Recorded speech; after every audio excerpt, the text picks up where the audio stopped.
Doctor اپنا کام کر چکی تھی۔ دوام کو ڈرپ لگا دی گئی تھی، اس کے زخم صاف کر دیے گئے تھے۔ خراش نہیں تھی، کچھ زیادہ گہرا نہیں تھا، لیکن وہ بے ہوش تھی، آنکھیں بند تھیں اور اس کے چہرے پر ایک خوف تھا۔ دوسری طرف سردار دلدار، وہ اب بھی دوام کی طرف ہی دیکھ رہا تھا، جیسے پلک جھپکنے سے بھی وہ نظروں سے اوجھل ہو جائے گی۔ اس کے اپنے زخموں سے خون رس رہا تھا، مگر اسے پرواہ نہ تھی۔ فرش کا رنگ مکمل بدل چکا تھا، اس کا کندھا بھی سوج چکا تھا، چہرے پر خراشیں اور بازو کی ہڈی پر کٹ، پر وہ جیسے سب کچھ بھول چکا تھا۔ بالا اور جمرو بار بار اس کے قریب آ کر اسے سنبھالنے کی کوشش کر رہے تھے، لیکن ہر بار وہ ایک جنونی انسان کی طرح خود کو جھٹک دیتا۔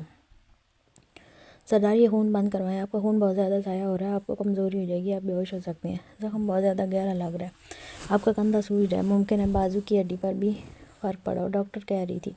اسے فوراً مرہم پٹی کی ضرورت تھی۔ ٹھیک ہوں، میں آپ کو اپنی بیوی کا علاج کرنے کے لیے بلایا ہے، اپنا نہیں۔ آپ کا کام ہو چکا ہے تو اب آپ جا سکتی ہیں، وہ بے رخی سے بولا۔ جمرو کے لہجے میں بے بسی تھی۔ لیکن سردار، ڈاکٹر ٹھیک کہہ رہی ہیں، جمرو نے سمجھانا چاہا۔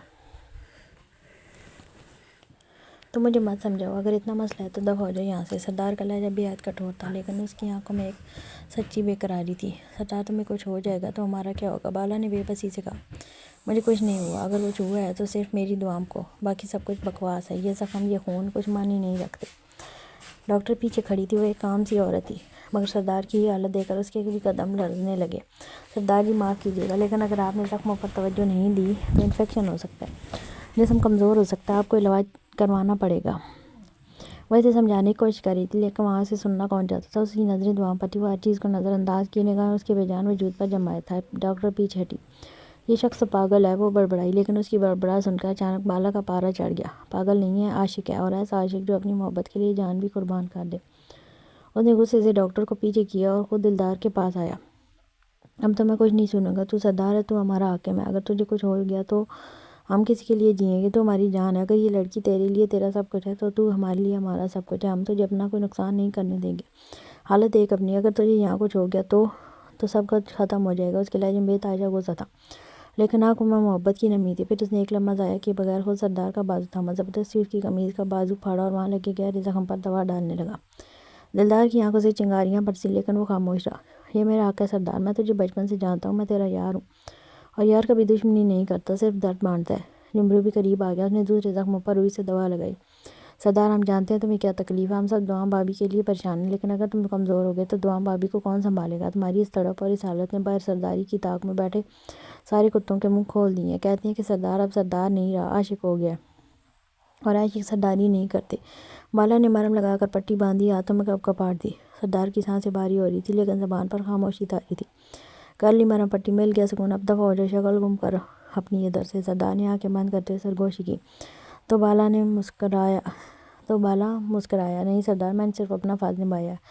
تیرا عشق اگر دوام ہے تو میرا عشق تو ہے، تو اب بھابھی کے پاس آرام کر، اگر کسی چیز کی ضرورت ہو تو میں یہیں باہر اپنا بستر لگا رہا ہوں، آواز دے دینا۔ وہ جمرو کے کندھے پر ہاتھ رکھتا اسے بھی باہر نکال لے گیا، جبکہ اس کی نگاہیں ایک دفعہ پھر سے دوام پر جم گئی تھیں۔ رات سے صبح ہو چکی تھی، لیکن ایک شخص تھا جس کی پلکوں پہ لمحہ بھی قرار نہ تھا۔ سردار دوام کے قریب بیٹھا، اپنے زخمی بائیں اس کے گرد تانے، صرف اس کی سانسوں کے زیر بم کو محسوس کر رہا تھا۔ اس کی نظر مسلسل دوام کے چہرے پر لگی تھی۔ ہلکی ہلکی روشنی میں وہ چہرہ اسے دنیا کا سب سے مقدس منظر لگ رہا تھا۔ جب دوام کی پلکوں میں لرزش ہوئی، آنکھ کنارے تھوڑے سے ہلے، سردار فوراً سیدھا بیٹھا، سانسیں رکی، وقت جیسے تھم سا گیا۔ دوام، میرا میٹھا سائیں، میرا بہادر سائیں، اس نے دھڑکتے دل کے ساتھ اس کے چہرے کو چھوا۔ دوام نے آہستہ آہستہ آنکھیں کھولیں، جیسے صدیوں کی نیند سے جاگی ہو۔ چہرے پر ایک گہرا خوف اور آنکھوں میں ایک بے یقینی، اسے سب کچھ دھندلا سا یاد آ رہا تھا، وہ دروازہ، وہ اندھیرا، وہ حملہ، وہ چیخ، اور پھر صرف اندھیرا۔ ڈاکو جی، اس کے ہونٹوں سے نکلا، لیکن آواز جیسے کانپ رہی تھی۔ میرا سونا سائیں، میں یہاں ہوں تمہارے پاس، تمہارے ساتھ۔ دلدار نے ایک پل بھی انتظار نہ کیا، جیسے ہی دوام کی آنکھیں پوری طرح کھلی، اٹھ کر اسے اپنی باہوں میں لے چکا تھا۔ مضبوط، محفوظ، پناہ دینے والی بائیں، جس میں دنیا کے ہر خوف سے بچا جا سکتا تھا۔ دوام جب بھی کچھ لمحے پہلے موت کے دہانے سے لوٹی تھی، اب اس کی باہوں میں آ کر پھوٹ پھوٹ کر رو دی۔ مجھے لگا میں مر جاؤں گی، مجھے لگا آپ کبھی نہیں آؤ گے، میں بہت ڈر گئی تھی۔ وہ ننھی بچی کی طرح رو رہی تھی، سردار کے سینے میں منہ چھپا کر اپنے آنسو بہا کر، جیسے اندر کا سارا ڈر نکال دینا چاہتی ہو۔ دلدار کے اپنے آنسو جیسے اس کی آنکھوں میں چمکنے کو تھے، مگر وہ مضبوط بن کر دوام کو تھپکتا رہا۔ کچھ نہیں ہوگا میرے گلاب کو، میرے سونے مکڑے کو کوئی ہاتھ نہیں لگا سکتا جب تک سردار کی سانسیں چلتی ہیں۔ میں تھا نہ، آیا نہ، میں اور تمہارے زخموں سے پہلے نہیں پہنچ پایا، اس کا افسوس ہے، لیکن ان زخموں کی وجہ کو بھی مٹا دیا میں نے۔ لیکن یہ آپ کو کیا ہوا؟ آپ تو زخمی ہو گئے نا، آپ کا خون، وہ قمیض، تم ہے نا میرے پاس، باقی سب بکواس ہے۔ اس نے نرمی سے دوام کے لبوں پر بوسہ دیا۔ دوام نے اس کے بازو کو دیکھا، وہاں پٹی بندھی تھی، کچھ خون اب بھی جھلک رہا تھا۔ یہ سب آپ میرے آگے آئے تھے نا؟ شیر آپ پر بھی حملہ کیا، آپ کو بھی زخمی کھا لیا۔ وہ اس کے زخم دیکھ کر رونے لگی تھی۔ تم میری ہو، تمہاری ایک خراش پر میں اپنی جان وار سکتا ہوں، زخم تو بہت چھوٹا سودا ہے۔ دلدار کی آواز میں وہی جنون تھا۔ دوام پھر رو دی، لیکن اس بار سکون کے آنسو تھے۔ وہ ایک بار پھر اس کے سینے سے لگ گیا اور سردار نے اسے ایسے تھاما جیسے زندگی تھام لی ہو۔ کمرے میں کچھ لمحوں کے لیے خاموشی چھا گئی، بس دھڑکنوں کی گونج تھی۔ کافی وقت گزر چکا تھا، دوام ابھی سردار کی باہوں میں تھی۔ تھوڑا سکون آیا تو وہ آہستہ سے اس کے سینے سے الگ ہوئی، لیکن ہاتھ اس کے بازو سے اب بھی جڑے ہوئے تھے، جیسے ڈر ہو کہ اگر چھوڑ دیا تو وہ پھر تنہا ہو جائے گی۔ اب ٹھیک ہو نا؟ سردار نے اس کی آنکھوں میں دیکھ کر آہستہ سے کہا۔ دوام کی پلکیں لرزیں، اس کے لب ہلے۔ آپ کی جانے کے بعد کچھ عجیب سا ہوا۔ دلدار کا جسم ایک دم تن گیا، جیسے کسی نے اس کی روح کا جھنجھوڑ دیا ہو۔ کیا ہوا تھا دوام؟ بتاؤ مجھے، ایک ایک بات صاف صاف بتاؤ۔ میں نے دروازہ کھول کر باہر جانے سے منع کیا تھا، تم کیوں باہر گئی تھی؟ اب وہ حساب کتاب پر اتر آیا تھا۔ دوام نے گہرا سانس لیا۔ سب کچھ ایسے پھر سے آنکھوں کے سامنے آ گیا، خوف، اندھیرا، دروازے کی آواز اور حملہ۔ آپ گئے تھے نا باہر؟ میں کمرے میں تھی، تھوڑی دیر تک تو میں نے سمجھا آپ بس گئے ہیں، واپس آ جائیں گے۔ پھر اچانک دروازہ زور سے بجا، ایسا لگا جیسے کوئی بہت زور سے آ کر دروازے سے لگا ہے۔ سردار کی بھویں تنگ گئیں، اس کا ہاتھ دوام کی ہتھیلی پر سختی سے بند ہو گیا، لیکن اس نے کچھ نہ کہا، بس سن رہا تھا۔ مجھے لگا آپ ہوں گے، میں نے دروازے کی طرف دیکھا، کافی دیر تک انتظار کرتی رہی، آپ آئے نہیں تو میں باہر دیکھنے چلی گئی۔ اس کی آواز اب ہولے ہولے کانپ رہی تھی اور آنکھیں پھر سے بھرنے لگیں، لیکن باہر کوئی نہیں تھا، بالکل سناٹا۔ میں نے سوچا بالا بھیا مذاق کر رہے ہوں گے، میں نے دروازہ بند کر دیا، مگر تھوڑی دیر بعد ہر طرف خاموشی چھا گئی تو میں نے اٹھ کر دیکھا، لیکن وہ رک گئی، گھبرا کر ایک نظر سردار کی آنکھوں میں دیکھ کر بولی، مجھے نہیں پتا تھا وہ کیا تھا، شاید وہی شیر تھا۔ بس اگلے لمحے مجھ پر جھپٹ پڑا اور بس پھر اندھیرا۔ سردار کا چہرہ مکمل سرد ہو چکا تھا، جیسے اس کے چہرے پر زندگی کی جگہ صرف انتقام، آگ اور جنون آ گیا ہو۔ ڈاکو جی، مجھے پہلے لگا وہ کوئی انسان باہر ٹکرایا ہے، جانور اس طرح سے آ کر دروازے سے کیسے ٹکرا سکتا ہے، یا شاید مجھے کوئی غلط فہمی ہوئی تھی۔ دوام نے سر جھکا لیا۔ جو بھی تھا، انسان یا جانور، اب میرے ہوتے ہوئے کوئی تمہاری طرف آنکھ اٹھا کر بھی دیکھے تو آنکھیں نوچ لوں گا۔ دلدار آہستہ سے بڑبڑایا، جیسے خود سے وعدہ کرو۔ وہ جو کوئی بھی تھا، تمہارے ان زخموں کا حساب تو اسے دینا ہوگا، جب تک میں حساب نہ لے لوں میں اسے مٹی میں بھی دفن نہیں ہونے دوں گا۔ وہ اٹھنے لگا، لیکن دوام نے فوراً اس کا ہاتھ پکڑ لیا۔ نہیں، ابھی مت جائیں، مجھے ڈر لگتا ہے۔ وہ اس کے سینے میں پناہ ڈھونڈنے لگی تو سردار واپس بیٹھ گیا۔ اس کی نظروں میں کچھ پل کے لیے وہی نرمی ابھری جو ہمیشہ کی طرح آج بھی صرف دوام کے لیے تھی۔ نہیں جاؤں گا جب تک تمہارا ڈر میری باہوں میں دم نہ توڑ دے، جب تک تم خود نہ کہو کہ اب ٹھیک ہوں، میں کہیں نہیں جا رہا۔ دوام نے اس کی طرف دیکھا، آنکھ میں تھوڑا سا اطمینان آیا، مگر خوف ابھی مکمل ختم نہیں ہوا تھا، اور سردار جان چکا تھا کہ اب یہ معاملہ صرف زخم کا نہیں، یہ تو کسی دشمن کا پہلا وار تھا۔ اب سرداری کا فیصلہ ہوگا، اور فیصلہ صرف ایک ہوگا، انتقام۔ وہ نہیں جانتا تھا کہ کون تھا، اگر تو یہ اکرم تھا تو اب کی دفعہ غلط جگہ ہاتھ ڈال چکا تھا۔ میدان میں رات کے سناٹے کا راج تھا۔ دوام کمرے میں سکون کی نیند سو رہی تھی، جب نیچے چارپائی پر پڑے سردار کے اندر طوفان مچ چکا تھا۔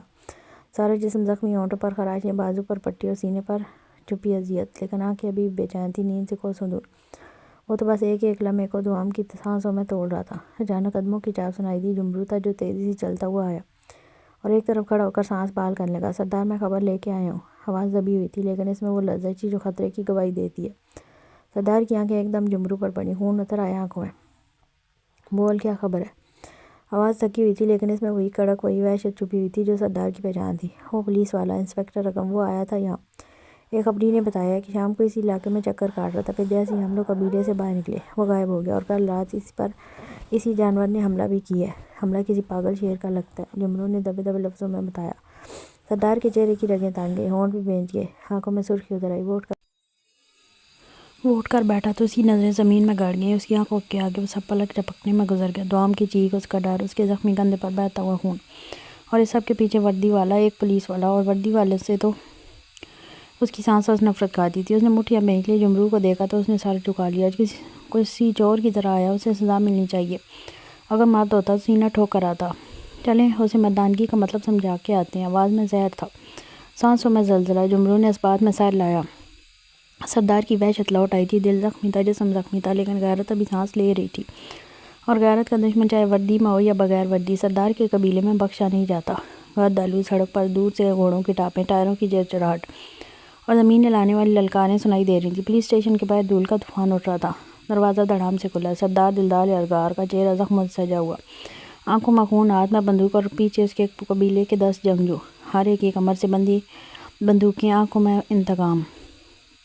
پولیس اہلکار بھاگ کر اسلحہ لینے دوڑے، مگر سردار داڑا، ہاتھ مات لانا ورنہ آج تم سب کی وردیاں اتار کر یہاں کی زمین پر پھیلا دوں گا۔ سناٹا چھا گیا، کسی میں ہمت نہ تھی کہ جواب دے۔ آواز سن کر اکرم تیزی سے اپنے آفس سے باہر نکلا، جسے دیکھتے ہی وہ تیزی سے اس کی طرف بڑھا تھا اور پھر ایک جھٹکے میں سردار نے اکرم کو اپنے سامنے گھسیٹا، جو پہلے سے ہی زخموں میں لت پت تھا۔ کل شیر نے اس پر کافی زوردار حملہ کیا تھا۔ یہی ہے وہ بزدل سرکار، کل ہماری غیر موجودگی میں ہمارے قبیلے میں گھس کر خود کو مرد کہنے والا پولیس والا۔ بالا غصے سے منایا تھا، میری تیرے ساتھ کوئی دشمنی نہیں تھی اکرم، مگر اب تجھ پر میری بیوی کی اذیت کا قرض ہے، اور آج وہ اصول سمیت وصول ہوگا۔ اس نے اپنی بندوق کا پچھلا حصہ اکرم کے منہ پر مارا۔ اکرم کا سر ایک طرف کو جھکا، ہونٹوں سے خون ٹپکا۔ اس سے پہلے کہ وہ زمین پر گرتا، سردار نے پیچھے سے اس کی یونیفارم پکڑ کر چاک کر دی۔ کی آواز کے ساتھ وردی پھٹی، جیسے عزت رون دی گئی۔ سب لوگ ایک دوسرے کو دیکھنے لگے، لیکن کسی میں ہمت نہ ہوئی کہ آگے بڑھے۔ اکرم کی مدد کے لیے ایک قدم بھی کسی نے نہیں اٹھایا۔ سردار بس یہ لفظ ہی کافی تھا کہ دل دہل جائے۔ ان کے لیے اتنا جان لینا ہی کافی تھا کہ وہ نقاب پوش کوئی عام آدمی نہیں، وہ اس علاقے کا خونخوار ڈاکو تھا۔ وہ اور اگلے ہی لمحے سے اپنی طرف کھینچتا، اکرم کی بچی کچی وردی کے بٹن نوچ کر پھاڑتے اسے زمین پر گرا دیا۔ اکرم کرا اٹھا، تم قانون ہاتھ میں لے رہے ہو؟ وہ چیخ اٹھا تھا۔ قانون؟ تیرا قانون میرے پیر کی جوتی کے نیچے ہے انسپکٹر۔ تم لوگوں کا قانون صرف تب سر اٹھاتا ہے جب کوئی طاقتور انصاف مانگتا ہے۔ آج تک تم لوگوں کی وردی نے، تم لوگوں کا قانون نے کسی غریب کسی ضرورت مند کو انصاف نہیں دلایا۔ تو ایسے قانون کو ہاتھوں میں رکھو یا پیر کی جوتی کے نیچے، ایک برابر ہے۔ کس کی اجازت سے کل رات تم میرے قبیلے میں گیا تھا؟ کس مائی کے لال میں اتنی ہمت آ گئی کہ تیرے ریسرچ وارنٹ کو پاس کر دیا کہ تو نے میری اجازت کے بغیر میرے قبیلے میں قدم رکھا؟ سردار کی آواز میں گرج تھی بجلیوں جیسی، اور اس کی صدا سے ہر ضرب میں مل رہی تھی۔ وہ کافی اذیت سے کافی دیر سے اکرم پر بندوق کی پچھلی نوک سے ضربیں لگا رہا تھا۔ اکرم کی وردی خون سے تر، جسم زخموں سے چور، لیکن سانس ابھی باقی تھی۔ اس کے پیٹ سے خون پانی کی طرح بہہ رہا تھا۔ سردار، وہ مر جائے گا، ایک پولیس والے نے ڈرتے ڈرتے لب ہلائے۔ سردار نے پلٹ کر دیکھا، آنکھوں میں دیکھتے انگارے تھے۔ نہیں مرتا، بہت ہی ڈھیٹ ہڈی ہے یہ، لیکن اگلی بار سردار سے پنگا لینے سے پہلے 1000 بار سوچے گا۔ پھر سے وہی وار ہوا، بندوق کی پچھلی نوک ہڈیوں کی توڑتی ہوئی۔ اکرم اتنی سخت نہیں بچی تھی کہ خود کو بچا سکے۔ ایک وار کے بعد وہ دھڑام سے پیچھے لڑک گیا، اور اس کے بازو کچک کی آواز آئی، جیسے ہڈی چٹکی ہو۔ معافی مانگ لو، ہمارا سردار بڑا رحم دل والا ہے، معاف کر دے گا تمہیں۔ پیچھے سے بالا کی شرارتی آواز گونجی، جی سردار جی، معاف کر دیجیے، یہ سب سے غلطی ہوگی، ایک حوالدار کانپتے ہوئے بولا۔ پھر جیسے پورا تھانہ ایک ساتھ بول پڑا۔ ہر کسی نے اکرم کی جان کی بھیک مانگنی شروع کر دی۔ حالانکہ اکرم ہی سب سے سینئر تھا، لیکن اس وقت وہ وحشیانہ بے بسی کی عبرتناک تصویر بنا ہوا تھا۔ سردار نے اکرم کو زمین میں گھسیٹا، ہونٹوں پر طنزیہ مسکراہٹ تھی۔ کر دوں گا معاف۔ سب کی سانسیں تھم گئی۔ اگر یہ اپنی پینٹ اتار کر اس کونے میں بیٹھ کر بھیک مانگے، بھکاریوں کی طرح، اتنا کہنا تھا کہ سارے ڈاکو کہکا لگا کر ہنس پڑے۔ شرٹ اس کی وہ پہلے ہی پھاڑ چکا تھا، اب مطالبہ پینٹ اتارنے کا معافی مانگنے کا تھا۔ مطلب صاف تھا، وہ اسے ذلیل و خوار کرنا چاہتا ہے۔ اکرم نے سردار کی وحشت سے دیکھا، وحشت سی آنکھوں میں دیکھا، اور آنکھوں میں نفرت، بے بسی اور ایک مردہ سی انا باقی تھی۔ لیکن اگلے ہی لمحے سردار نے اس کے سر پر بندوق کا پچھلا حصہ پوری طاقت سے دے مارا۔ اکرم کا منہ خون سے بھر گیا، نظریں دھندلا گئیں۔ آنکھیں دکھاتا ہے سردار کو، سردار داڑا، غلطی بھی کرے گا، اوپر سے باپ کو آنکھیں دکھائے گا۔ اس نے اکرم کا کان اس شدت سے مروڑا جیسے وہ سچ میں باپ اور بیٹا ہی ہوں۔ جناب کپڑے پہن لیجیے، کب تک یوں بے لباس ہو کر بیٹھے رہیں گے؟ یہ آواز حوالدار کی تھی، جو دروازہ دھکیل کر اندر داخل ہوا تھا۔ اس کے ہاتھ میں اکرم کے لیے ایک نئی وردی تھی، تھانے کا وہ کمرہ جہاں کبھی اکرم کا روب بولا کرتا تھا، آج اس کی ذلت کی تصویر بنا ہوا تھا۔ وہ دیوار کے ساتھ ساتھ ٹکائے بیٹھا تھا، آنکھوں میں نفرت، غصہ اور شکست کی نمی لیے۔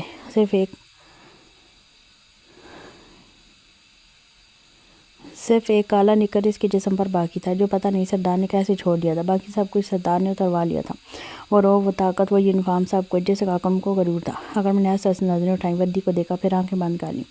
وہ وردی جو کل تک اس کی شان تھی، آج اس کے لیے مذاق بن چکی تھی۔ اس نے کچھ نہ کہا، صرف وہیں بیٹھا رہا، جیسے کوئی مر چکا ہو اور جسم زندہ رہ گیا ہو۔ میں اسے زندہ نہیں چھوڑوں گا، اس نے اچانک دانت پیس کر کہا، آواز میں لرزش تھی لیکن آنکھوں میں جھلسا دینے والی آگ۔ میں اسے جان سے مار ڈالوں گا، اس نے مجھے ننگا کیا، میری عزت برباد کی۔ اس کے لفظ حوالدار کے قدم روک گئے، وہ حیران کھڑا اسے دیکھ رہا تھا۔ اکرم تھرتھراتی آواز میں بول رہا تھا، جیسے غصے کی کوئی آگ اس کے جسم میں جل رہی ہو، اس نے مجھے تھانے کے چند پولیس والوں کے سامنے ننگا کیا، میں اسے پوری دنیا کے سامنے ننگا کروں گا۔ وہ ڈاکو نہیں ہے، وہ ذلت کا ایک نشان ہے جو میرے ماتھے پر لگا دیا گیا۔ اکرم کا جسم کانپ رہا تھا، آنکھوں سے آنسو نہیں، شعلے برس رہے تھے۔ اس نے مکے مار مار کر دیوار پر اپنا ہاتھ سجا دیا۔ اس کے ہاتھ سے خون تھوڑا تھوڑا بہنے لگا، جبکہ جسم تو اس کا پورا لہولہان تھا۔ کچھ اثر کل رات کے شیر والے حملے سے تھا، تو باقی کسر ڈاکو نے نہیں چھوڑی تھی، لیکن اسے پرواہ نہیں تھی، اس کا غرور، اس کی عزت، سب کچھ رون ڈالا تھا اس سردار دلدار نے۔ کیا یہ خبر کہ باہر نکل چکی ہے، اس نے حیرانگی سے والدار سے پوچھا، جس نے کندھے اچکائے تھے، لیکن وہ جانتا تھا یہ خبر باہر نکل چکی تھی۔ اب میں ہر تھانے کی سرخی بنوں گا، ہر تھانے کی چٹکلا۔ اس نے مجھے 2 کوڑی کا کر دیا، مجھے ننگا کر کے میری عزت برباد کر دی۔ اب ٹکے ٹکے لوگ میرا مذاق اڑائیں گے۔ اکرم وہیں بنا کپڑے کے بیٹھا بچے کی طرح رونے لگا تھا۔ یہ لوگ یہیں کہیں گے، یہیں ہنسیں گے۔ والدار نے کچھ کہنا چاہا، لیکن اکرم نے ہاتھ کے اشارے سے روک دیا۔ نہیں، کچھ مت کہو، تم جانتے ہو میں نے 15 سال اس وردی کو عزت دی، قانون کو مانا، لیکن اس ڈاکو نے، اس جانور نے میری 15 سال کے وقار کو ایک لمحے میں دفن کر دیا۔ اکرم کی آواز اب دھیمی ہو چکی تھی، جیسے کسی قبر کے اندر سے نکلی ہو۔ جس لمحے اس نے مجھے کہا نا کہ جا بیٹا، جا کر کمرے میں بیٹھ جا، میں مر گیا تھا، میرے اندر کا ہر افسر، ہر مرد مر گیا۔ وہ لمحہ اس کے ذہن میں بار بار آ رہا تھا۔ سردار دلدار کی آنکھوں میں وہ رونیت، وہ بے خوفی، اور اپنے قبیلے والوں کے درمیان اکرم کو ذلیل کرنا۔ اکرم کے لیے یہ صرف ایک توہین نہیں تھی، یہ ایک اعلان جنگ تھا۔ اب میں کچھ اور نہیں دیکھوں گا، نہ قانون نہ اصول، میں صرف بدلہ لوں گا۔ اکرم آہستہ آہستہ کھڑا ہوا، کپڑے لیے اور سامنے دیوار میں لگے چھوٹے سے آئینے کو دیکھنے لگا۔ سردار دلدار یگار، تم نے مجھے ننگا کیا، اب دیکھنا میں تمہیں کیسے بے بس کرتا ہوں۔ تمہارے قبیلے کے ایک ایک بندے کو جلا ڈالوں گا، تمہاری عزت کا ایک ذرہ چبا جاؤں گا۔ اس کی ایک آواز میں اب حوصلہ طاہر نہیں، وحشت تھی۔ وہ اب اکرم نہیں رہا تھا جو تھانے میں رشوت سے بچنے والا ایماندار آفیسر سمجھا جاتا تھا، جو اپنی کامیابی کا انتظار کرتا تھا، جو ہر گزرتے لمحے کے ساتھ سردار کو پکڑنے کا خواب دیکھ کر اپنی پروموشن چاہتا تھا۔ وہ صرف اکرم نہیں، بدلے کی آگ میں جلتا درندہ تھا۔ وہ لوگ جو آج میرا مذاق اڑا رہے تھے، وہ دیکھیں کہ میں کیا کرتا ہوں۔ اسے وردی پہنی، آئینے کے سامنے اپنے چہرے کو دیکھا اور آہستہ سے بول پڑا، میں اب صرف قانون نہیں ہوں، اب میں موت ہوں سردار کے لیے۔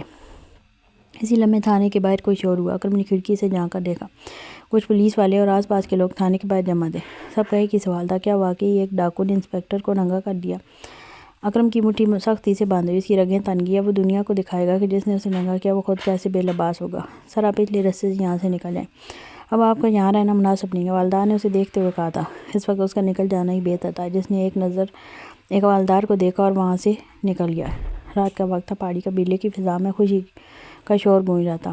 آسمان تاریک ضرور تھا، لیکن قبیلے کے در و دیوار پر جلتی مشعلیں روشنی بکھیر رہی تھیں۔ وہ خوشی جو برسوں بعد ملی تھی، وہ انتقام جو برسوں سے سینے میں سلگ رہا تھا، آج وہ سب کچھ پورا ہو چکا تھا۔ سردار دلدار کی واپسی کے ساتھ ہی قبیلے میں ایک الگ ہی فضا بن چکی تھی۔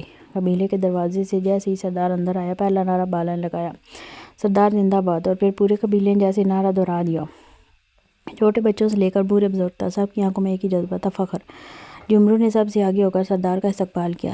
سردار کا سمراوی، آج تو ساڈی چھاتی چوڑی ہو گئی ہے، اس وردی والے کا کیا حساب لیا ہے؟ سردار دلدار خاموش رہا، صرف ایک ہلکی سی مسکراہٹ اس کے چہرے پر تھی۔ وہ جانتا تھا الفاظ کی نہیں، آج عمل کی زبان چل رہی تھی۔ وہ سب کچھ کر چکا تھا جو وہ کرنا چاہتا تھا۔ وردی والوں کی شان میں دراڑ ڈال دی گئی تھی۔ آج اس نے اکرم جیسے پولیس والے کو نہ صرف بے عزت کیا بلکہ زمین بوس کر دیا تھا۔ آسمان کی طرف بندوقیں اٹھا کر اندھا دھند فائرنگ کی گئی، پہاڑ گونج اٹھے، شور کہہ کے، سیٹیاں، شور شرابے، سب کچھ تھا۔ قبیلے کی عورتیں بھی اپنے پہاڑوں کے غار سے نکل آئی تھیں، بچے ناچنے لگے، کچھ چھوٹے لڑکے تو اکرم کی نقلیں اتار کر کہہ کے لگا رہے تھے۔ وہ جانتا تھا قبیلے کے ایک ایک انسان کو یہ واقعہ خوب مزے لے کر سنایا گیا، اور پھر مزے کیوں نہ لیے جاتے۔ پولیس والوں کے ساتھ دشمنی تو 40 سال سے تھی، اور جمرو وردی والا کیسا کانپ رہا تھا، وہ جیسے بچہ ہو جس کے ہاتھ میں کھلونا نہ ہو، اور کیسے اپنی پینٹ اتار کر میز پر رکھ دی تھی، جان کے لالے پڑے تھے، کیسے نہ اتارتا۔ ہائے ہائے، سردار نے بھی کیا ڈائلاگ مارا تھا، جا بیٹا، جا کر اندر بیٹھ جا، باپ نے معاف کیا۔ سب ہنس کر پاگل ہو رہے تھے۔ بالا نے تو عادی کر دی، وہ اکرم کی طرح چلنے لگا، اپنے کپڑے جھاڑتا، سر جھکاتا، سردار کو ایسے گھورتا جیسے اکرم گھور رہا تھا۔ تبھی جمرو نے اٹھ کر اس کے منہ پر زور سے تھپڑ مارا تھا۔ باپ کو آنکھیں دکھاتا ہے، ایک تو غلطی کرتا ہے، پھر باپ کو آنکھیں دکھاتا ہے۔ جمرو نے موقع کا فائدہ اٹھا کر اپنا ہاتھ صاف کیا اور زمین پر لوٹ پوٹ ہونے لگا۔ جمرو کی اس حرکت پر سردار کا بھی زوردار قہقہ بلند ہوا، جبکہ بالا تو جمرو کو گھور کر رہ گیا تھا۔ قبیلے کا ہر فرد آج خوش تھا۔ وہ دکھ، وہ اذیت، وہ زخم جو 18 سال پہلے لگے تھے، جن وردی والوں نے ان کے گھروں کو آگ لگا کر ان کے اپنے جلائے تھے، آج ان کے ایک نمائندے کو اسی آگ میں جلایا گیا تھا، عزت کی آگ میں۔ قبیلے کی بڑی عورت جس کا پورا خاندان تب جل کر راکھ ہو گیا تھا، وہ بھی دروازے پر آئی۔ اس کی آنکھوں میں آنسو تھے، لیکن لبوں پر تبسم۔ ساڈا پتر دلدار، تو سچ مچ سردار ہے، آج تیرا باپ ہوئے تے فخر کرے، ایک بوڑھی مائی نے کہا۔ وہ نرمی سے ان کے ہاتھ تھام کر اپنے لبوں سے لگا گیا تھا۔ یہ تو شروعات ہے مائی، اب اگر پولیس والوں نے سامنے سے پنگا لے ہی لیا ہے تو ہم بھی پیچھے نہیں ہٹیں گے۔ اس پولیس والے نے قبیلے کے اندر آ کر بہت بڑی غلطی کی ہے، اس کی سزا تو اسے ملنی ہی تھی۔ وہ دلدار کی ماں نہیں تھی لیکن قبیلے کی ہر عورت سے اپنا بیٹا مانتی تھی، اور دلدار کی بھی انہیں ماں کی طرح ہی مانتا تھا۔ اس عورت نے جب سردار کے سر پر ہاتھ رکھا سب خاموش ہو گئے۔ بس پتر، یہ پہلا بدلہ تھا، اصل حساب تو ابھی باقی ہے۔ ان لوگوں نے ہماری نسلیں مٹائی ہیں، ہم تب بے بس تھے لیکن تیرے ہوتے ہوئے ہم آج بے بس نہیں ہیں۔ سردار نے سر جھکایا لیکن خاموش رہا۔ قبیلے کے لوگ جانتے تھے وہ باتوں کا نہیں عمل کا آدمی ہے۔ دوسری طرف کچھ نوجوان لڑکے اپنے ہاتھوں میں اکرم کی پٹی وردی کے ٹکڑے لیے گھوم رہے تھے۔ وہ وردی جسے ہمیشہ سے طاقت کی نشانی سمجھا جاتا تھا آج اس کے قدموں پڑی تھی۔ انہوں نے اسے جھنڈے کی طرح اونچا کر کے جلانے کا اعلان کر دیا۔ یہ وردی نہیں، ہمارے جلے ہوئے خواب ہیں، آج ہم ان خوابوں کی راکھ میں امید کا دیا جلائیں گے۔ بالا نے اونچی آواز میں کہا، اور جیسے ہی وہ وردی جلائی گئی قبیلے کی زمین پر ایک اور نعرہ گونجا، سردار دلدار جلگار زندہ باد۔ پہاڑوں نے یہ نعرہ گونج کر واپس لوٹایا، گویا فطرت بھی اس انتقام میں ساتھ تھی۔ سردار سمجھ چکا تھا اب یہ واقعہ صرف ایک یاد نہیں، یہ ایک طاقت تھا کہ ان کا قبیلہ پولیس والوں پر حاوی ہے۔ یہ بات حوانی پہلے بھی پتہ تھی کہ پولیس والے ان سے ڈرتے ہیں، لیکن آج ثابت ہو گیا کہ پولیس ان کے سامنے کچھ نہیں ہے۔ اور پھر جس طرح تھانے کے اندر بیٹھ کے وہ اس کے انسپکٹر کی وردی اتروا کر آئے تھے، مطلب صاف تھا پولیس والے ان کے لیے صرف ایک مذاق سے زیادہ کچھ بھی نہیں ہے۔ 18 سال پہلے اس کے قبیلے کے لوگ وردی والوں کے خوف سے کانپتے تھے، اور آج اس کے قبیلے کے لوگ جشن منا رہے ہیں صرف ایک وردی والی کی حالت پتلی کر کے۔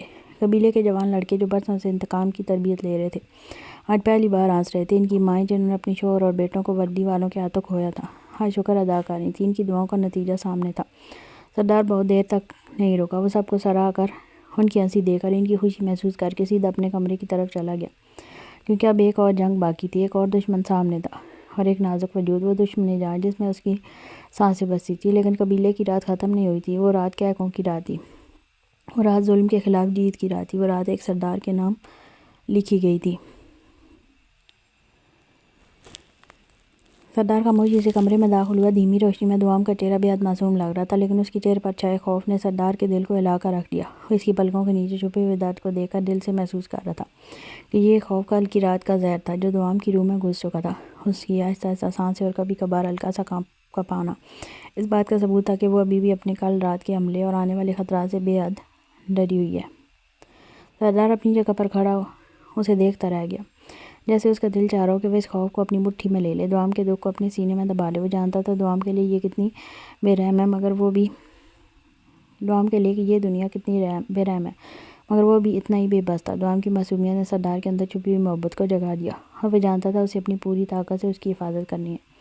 وہ آہستہ سے اس کے پاس بیٹھ کر اس کے بالوں میں انگلیاں پھیرنے لگا۔ میں تمہارے ساتھ ہوں میری زندگی، تمہیں کچھ نہیں ہوگا، کبھی بھی نہیں، میں اب اپنے سونے مکڑے پر کسی کا سایہ بھی نہیں پڑنے دوں گا۔ سردار دوام کو سب سے بچا کر اپنے ساتھ لایا تھا، وہ چاہتا تھا وہ اس کی دنیا کا حصہ بنے، لیکن دوام کی تکلیف اسے درد میں مبتلا کر گئی تھی۔ وہ جانتا تھا اس کا پالتو جانور جو کبھی اس کے محافظ کی طرح تھا اب پاگل ہو کر حملہ کر رہا تھا۔ اسے معلوم نہ تھا کہ اس جانور کو ختم کرنے سے دوام کو سکون ملے گا یا نہیں، لیکن اس خطرے کو قبیلے سے مٹانا اب ضروری ہو گیا تھا۔ وہ دوام کے قریب بیٹھا نرمی سے اس کے بالوں میں انگلیاں پھیر رہا تھا۔ دوام کے چہرے پر درد تھا، لیکن سردار کی موجودگی میں سے تھوڑا سکون بھی مل رہا تھا۔ وہ جانتا تھا نہ اس جانور کا خاتمہ نہ انسپکٹر سے بدلہ دوام کے دل کے زخم بھر سکیں گے۔ وہ معصوم لڑکی کسی کی دشمن نہیں تھی، وہ تو اپنے خوف کے خول میں قید تھی جس سے سردار نے اسے نکالنا تھا۔ دوام کی آنکھ اچانک کھلی، اس کی نظر پہلی بار اپنے گیٹ کے اندھیرے میں سردار پر پڑی۔ وہ گھبرا گئی تھی، دل تیزی سے دھڑکنے لگا، اس کے منہ سے بے ساختہ نکلا، ڈاکو جی۔ مجھے لگا وہ شیر واپس آ گیا۔ اس کی آواز میں خوف اور بے بسی دونوں شامل تھی۔ سردار نے نرمی سے اسے اپنے سینے سے لگا لیا۔ کوئی نہیں ہے، اب تمہیں کوئی تکلیف نہیں دے سکتا میرا میٹھا سائیں، جب تک میں ہوں تمہارے ساتھ کوئی تمہیں چھو بھی نہیں سکتا، میں ہوں نا۔ اس کے ہاتھ اس کے بالوں میں پھرتے رہے، چہرے کو پیار سے چوما۔ میرے ہوتے ہوئے تمہاری حفاظت میں کوئی کمی نہیں آئے گی۔ وہ جیسے اس سے زیادہ خود کو یقین دلا رہا تھا۔ دوام کے دل میں سکون کا احساس آیا، نہ جانے کیوں اس انسان پر اسے اتنا یقین تھا، لیکن اس کے ساتھ اس کا ہر ڈر ختم ہو جاتا تھا۔ وہ سردار کی ہاتھ مضبوطی سے تھامے ہوئی تھی، جیسے وہی اس کی دنیا کا سہارا ہو۔ میں کھانا لے کر آتا ہوں، تمہیں بھوک لگی ہوگی نا؟ نہیں لگی بھوک، میں یہاں اکیلی نہیں رہ سکتی۔ وہ ڈری ہوئی تھی۔ دوام، میں سمجھتا ہوں تمہارا خوف، مگر یہاں رہنا بھی ضروری ہے، یہ جگہ محفوظ ہے، تمہیں آرام کرنا ہوگا، تم میرے ساتھ نیچے تک نہیں آ سکتی۔ سردار نے اس کی طرف دیکھتے ہوئے کہا، نہیں، میں اکیلی نہیں رہوں گی آپ کے بغیر، یہ سب میرے لیے ناقابل برداشت ہے۔ اگر وہ شیر دوبارہ آ گیا تو میں نے آپ کے ساتھ آنا ہے، چاہے کچھ بھی ہو جائے۔ دوام نے سر ہلاتے ہوئے ضد کی، میرا گلاب مکڑا، وہ شیر مر گیا، اب نہیں آ سکتا۔ نہیں اگر وہ مر گیا تو کوئی اور آ جائے گا، مجھے آپ کے ساتھ آنا ہے۔ دوام تم نہیں چل پاؤ گی، میں ابھی آ جاؤں گا، صرف 2 منٹ۔ بالا شاید سو گیا ورنہ وہ کھانا دے جاتا۔ سردار نے اس کا ہاتھ تھاما اور اسے سمجھانے کی کوشش کی، لیکن دوام نے اس کی بات نہ مانی۔ نہیں میں بھوکی ٹھیک ہوں، کچھ نہیں کھانا، آپ بھی مت جاؤ۔ وہ معصومیت سے بولی تو سردار کو ترس آ گیا، اسے بھوک بھی لگی تھی اور اسے اکیلے جانے بھی نہیں دینا تھا۔ پکا نہیں جانے دینا؟ اس نے مسکرا کر پوچھا۔ دوام نے آنکھیں بند کر کے پھر زور سے سر ہلایا اور اس کے بازو میں سر دے دیا۔ اس کے انداز پر وہ مسکرا کر اس کے بال چوم گیا۔ بھوکی رہ لو گی ساری رات، میں آپ کے ساتھ جاؤں گی، آپ مجھے چھوڑ کر نہیں جا سکتے۔ بے شک میں بھوکی رہوں۔ وہ ضدی نہیں تھی لیکن اس وقت ہو گئی تھی۔ سردار نے اس کے گال پر ہلکا سا ہاتھ رکھا۔ میرا ضدی سائیں، ٹھیک ہے تم میرے ساتھ آؤ گی، میں تمہیں کبھی اکیلا نہیں چھوڑوں گا۔ دوام نے اس کے بازو میں سر نکال کر اسے دیکھا، چہرے پر معصومیت کے ساتھ ایک رونق بھی تھی۔ سردار مسکرا دیا، پھر نرمی سے جھک کر اس کے لب چوم لیے، جس پر وہ دوبارہ شرما کر سر اس کے بازو میں گھسا گئی۔ سردار نے دوام کا ہاتھ مضبوطی سے تھامے رکھا، جیسے اسے یقین دلانا چاہتا ہو کہ وہ کبھی اسے تنہا نہیں چھوڑے گا۔ وہ دونوں آہستہ آہستہ کمرے سے باہر نکلے۔ سردار نے دوام کو احتیاط سے نیچے اتارا کیونکہ راستہ پتھریلا اور خطرناک تھا، جبکہ خود زخموں سے چور ہونے کے باوجود وہ اسے اپنی پاؤں میں نہیں اٹھا رہا تھا۔ ہر قدم پر دوام اپنی آنکھیں چاروں طرف گھماتی کہ کہیں سے کوئی خطرہ نہ آ جائے۔ دوام نے گھور کر پہاڑوں کی اس جانب دیکھا جہاں شیر نے رات میں حملہ کیا تھا۔ دل میں ایک دھڑک تھا،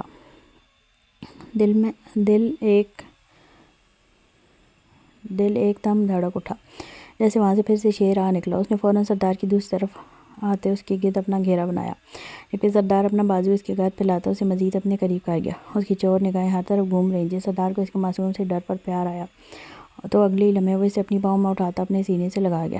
ڈاکوجی زخم، اس نے بخلا کر جیسے اسے یاد کرایا تھا، جب تم قریب ہوتی ہو تب سارے زخم بھر جاتے ہیں میرا میٹھا سائیں۔ وہ اسے اپنے سینے میں چھپاتا نیچے ایک طرف جانے لگا تو وہ اس کے سینے میں ہی خود کو چھپا گئی۔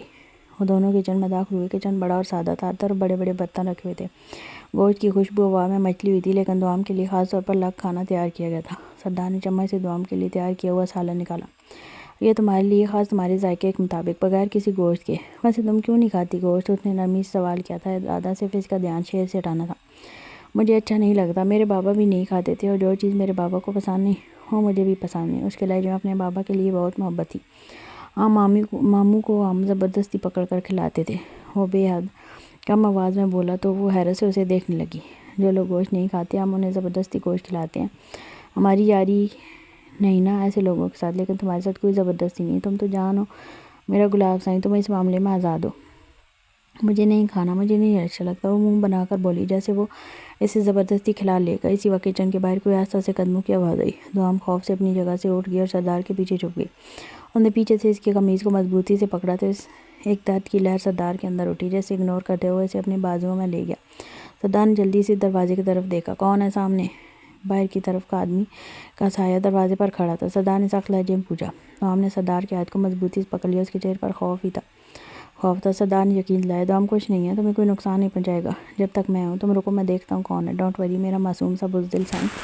ارے میں ہوں سردار۔ کچن کے دروازے کے باہر بالا کھڑا تھا، اسے دیکھتے ہی دوام نے سکون کی سانس لی۔ سردار میں بھابھی کو کھانا دینے آیا تھا، لگتا ہے تم خود ہی دے رہے ہو۔ وہ اندر آ گیا تو دوام نے دروازے کے پاس سے تھوڑا گھبراتے ہوئے جواب دیا، بالا بھائی آپ نے تو مجھے ڈرا دیا، مجھے لگا وہ شیر پھر واپس آ گیا۔ ارے پیاری بہنا اب مت ڈرو، اب وہ شیر نہیں آئے گا کیونکہ ہمارے سردار نے اس کا خاتمہ کر دیا۔ اچھا کیا، وہ بہت بڑا تھا اور بہت خطرناک بھی۔ دوام نے اس کی بات پر غور کرتے ہوئے اپنے زخموں کی طرف نظر ڈالی جو اب بھی کافی زیادہ تھے، لیکن سردار کا تو پورا بازو ہی سوجا ہوا تھا اور اسی کے ساتھ وہ اسے اٹھا کر یہاں تک لے کر آیا تھا۔ وہ ایک نظر اس کے سوجے ہوئے کندھے کو دیکھ کر شرمندہ سی ہو گئی تھی، لیکن یہ شرمندگی اس نے اپنے تک ہی رکھی تھی۔ زیادہ درد ہو رہا ہے؟ ڈاکٹر نے انجیکشن لگانے کے لیے کہا تھا، سردار کمرے میں جا کر لگوا دے گا، کھانا کھا لیجیے پھر تکلیف نہیں ہوگی۔ بالا نے دوام کے زخمی بازو کو غور سے دیکھتے ہوئے کہا، بھابھی یہ زخم آسانی سے نہیں جائیں گے، شیر پاگل ہو کر تم پر حملہ کر رہا تھا اور پاگل شیر کے حملے بہت خطرناک ہوتے ہیں۔ وہ تو شکر ہے شیر بھوکا نہیں تھا۔ دوام چپ چاپ اس کی بات سن رہی تھی۔ بالا نے کچن میں کھانا گرم کرتے ہوئے نرم لہجے میں کہا، یہ سب کچھ تمہارے لیے تھا، تم نے سردار کی حالت نہیں دیکھی، بالکل باولا ہو گیا تھا یہ، مجھے یہ تو پتا تھا یہ تمہارا عاشق ہے، لیکن ایسا عاشق ہے یہ آج پتہ چلا۔ وہ تھوڑا ہنس کر بولا تو سردار نے اسے گھورا تھا، تم جانتی ہو شیر کی موت تمہارے شوہر کے ہاتھ لکھی ہوئی تھی، مگر پولیس والوں کی غلطی نے سب خراب کر دیا۔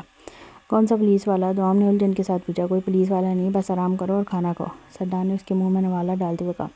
کھانا تو میں کھا رہی ہوں، لیکن پولیس والا کون ہے؟ وہ پھر سے پوچھنے لگی، جبکہ سردار دوام کے قریب آ گیا۔ اس نے اس کے نرم بالوں میں انگلیاں پھیرتے ہوئے کہا، ارے ایک پولیس والا ہمارے پیچھے لگا ہوا ہے، دفع کرو اسے، تمہیں میرے ہوتے ہوئے کوئی نقصان نہیں پہنچا سکتا۔ مجھے ابھی بھی ڈر لگتا ہے، اگر کوئی اور شیر آ گیا تو یہ علاقہ تو خطرناک بھی بہت ہے، کہتے ہیں یہاں جنگل میں بہت جنگلی جانور ہیں۔ رام نے تھوڑا گھبراتے ہوئے کہا۔ سردار نے اسے سینے سے لگا کر کہا، اب کوئی نہیں آئے گا، تم میرے ساتھ ہو، میرے ہوتے ہوئے اب کوئی تمہیں نقصان نہیں پہنچائے گا، کیونکہ یہاں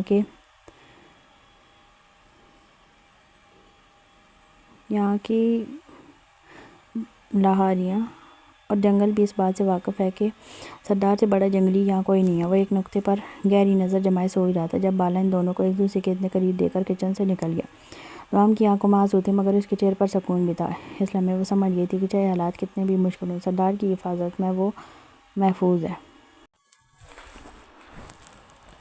یہ کمرہ سردار دار کے قبیلے کی طاقت، شان اور روب کی تصویر تھا، مگر اس لمحے اس کمرے میں صرف خاموشی، ایک عام سی لڑکی، ایک خونخوار ڈاکو کی نگاہوں میں عشق بھر کر بسی تھی۔ بیڈ پر دوام گہری نیند میں سو رہی تھی، اس کی سانسوں کی مدھم روانی سردار کے دل میں ایک عجیب سی سکون کی لہر بن کر بہہ رہی تھی۔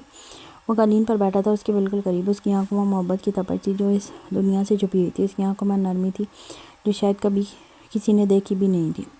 اس کی محبت، اس کی دنیا، اس کی نرمی، سب اس لڑکی کے لیے تھا اور کسی کے لیے نہیں۔ وہ گھنٹوں بیٹھنا پلکیں جھپکائے اسے دیکھ سکتا تھا۔ اس کی پرسکون نیند سردار کے لیے سکون کی اصل وجہ تھی۔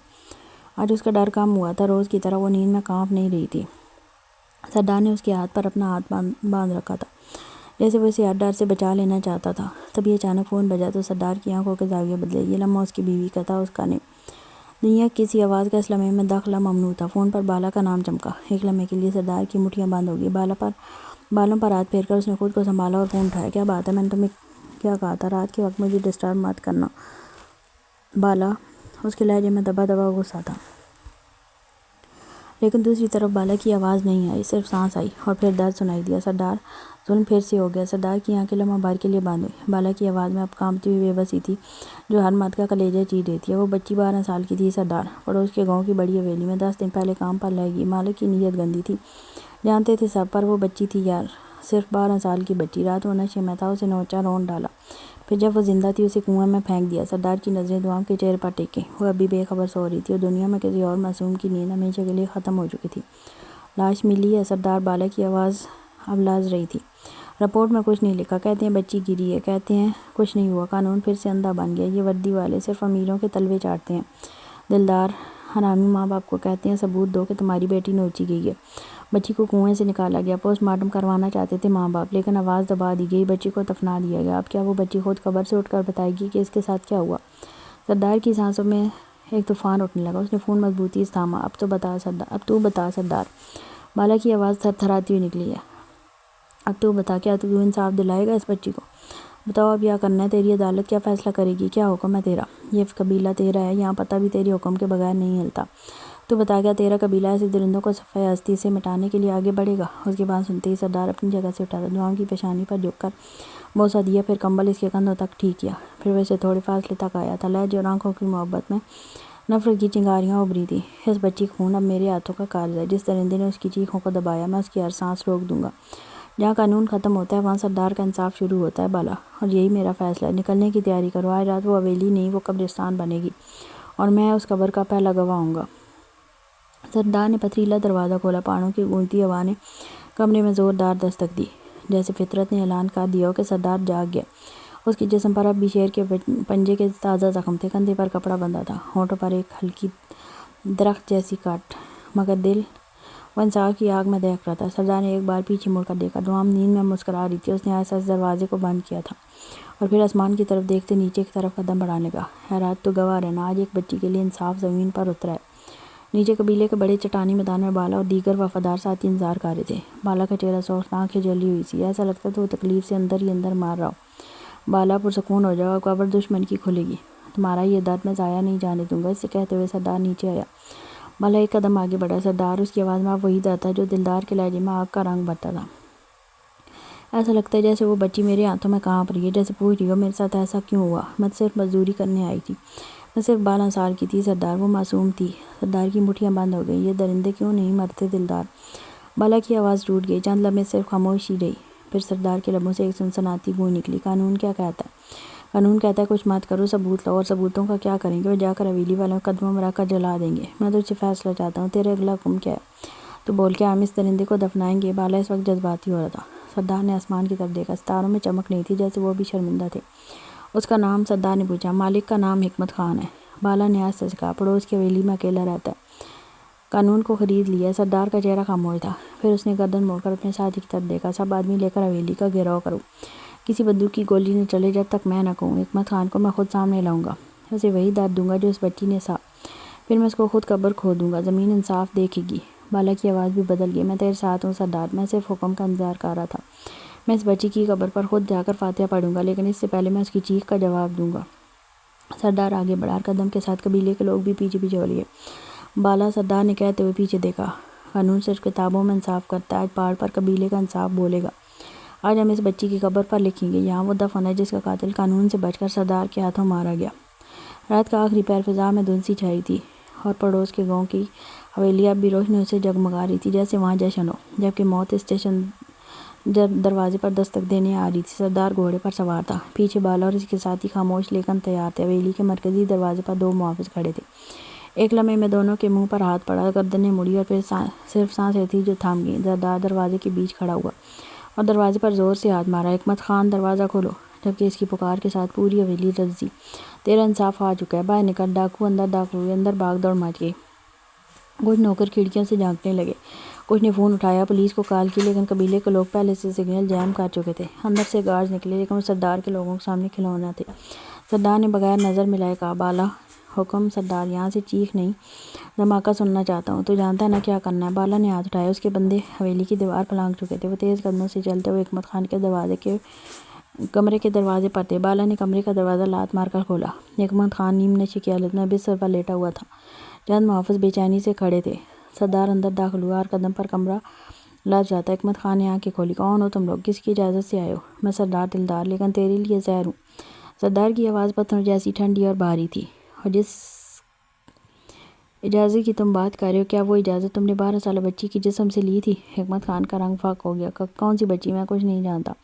بالا نے اگلے لمحے بچی کی تصویر سامنے پھینکی۔ اس کی چیخیں اب بھی کنویں سے آ رہی ہیں، اور تو شاید شراب پی رہا ہے۔ حکمت خان نے پیچھے ہٹنے کی کوشش کی۔ تمہیں پتہ ہے میں کون ہوں؟ میرے تعلقات کہاں تک ہیں؟ تم سب کے لیے مسئلہ بن سکتا ہے۔ سردار نے میز پر پڑی شراب کی بوتل اٹھائی اور دیوار پر دے ماری۔ پہنچ کہاں تک ہے؟ تیری پہنچ مجھے بھی پتہ چلے، لیکن اب پہنچ بتانے سے پہلے ذرا تو میری پہنچ بھی جان لے۔ اگر قانون نے تجھے بچا لیا تو پہاڑ تیری قبر بنائیں گے، اور آج وہ پہاڑ میں ہوں۔ حکمت خان نے تیزی سے الماری سے بندوق نکالنے کی کوشش کی، لیکن بالا نے اس کے ہاتھ پر گولی ماری۔ اس کی دردناک چیخ فضا میں گونجی، لیکن قبیلے کے شیر خاموش کھڑے تھے۔ سردار آگے بڑھا، اس کے چہرے پر درندوں جیسا سکون تھا اور قاتلوں جیسی دہشت۔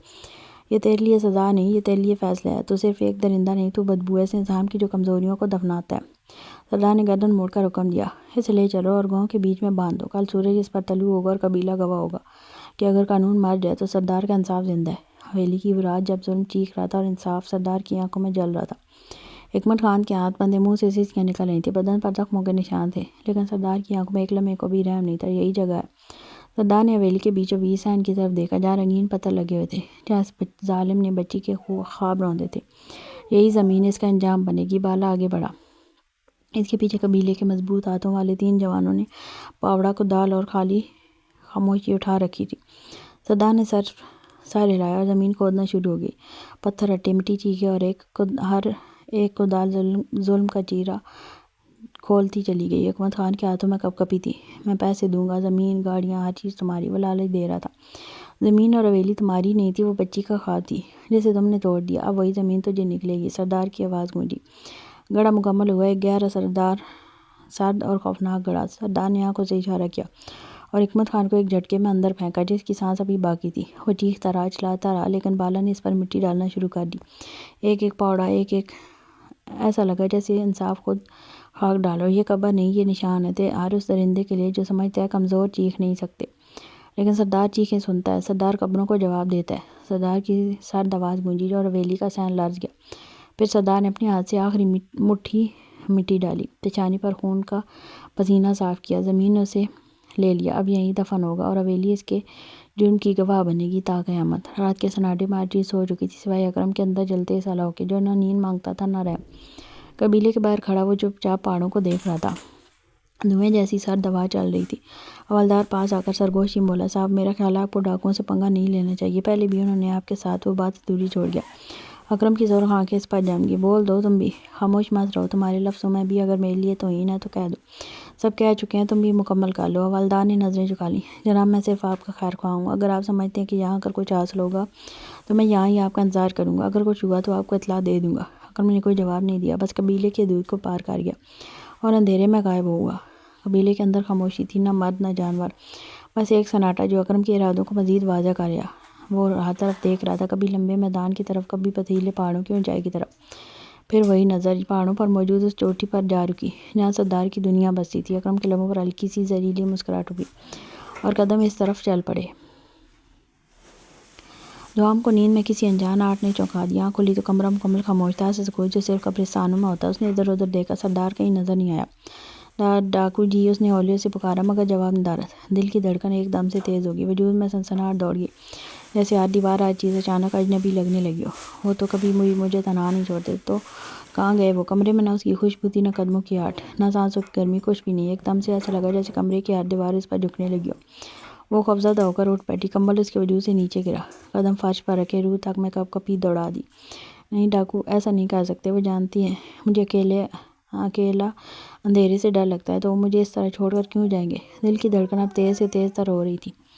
پھر دروازے کے پار کمرے کی ہلکی سی روشنی میں ایک سائے کی جنبش ہوئی. دوام کی آنکھیں پھیل گئیں. شیر کہیں وہی تو نہیں جو اس دن مجھ پر جھپٹا تھا؟ وہ دیوار کے ساتھ لگ گئی, سانسیں تھم گئی, کپکپاتی انگلیاں دروازے کی طرف اشارہ کر رہی تھی, مگر وہ ہل بھی نہیں پا رہی تھی. دروازے کی اور میں وہ سایہ آہستہ آہستہ کمرے کی طرف بڑھ رہا تھا اور وہ خوف سے کانپنے لگی. جب اچانک سردار اندر داخل ہوا, دوام کی آنکھوں میں خوف اب بھی لرز رہا تھا, لیکن جیسے ہی اس کی نظر اس پر پڑی دل کو سکون آیا. وہ شیر نہیں تھا, وہ تھا اس کا ڈاکو تھا.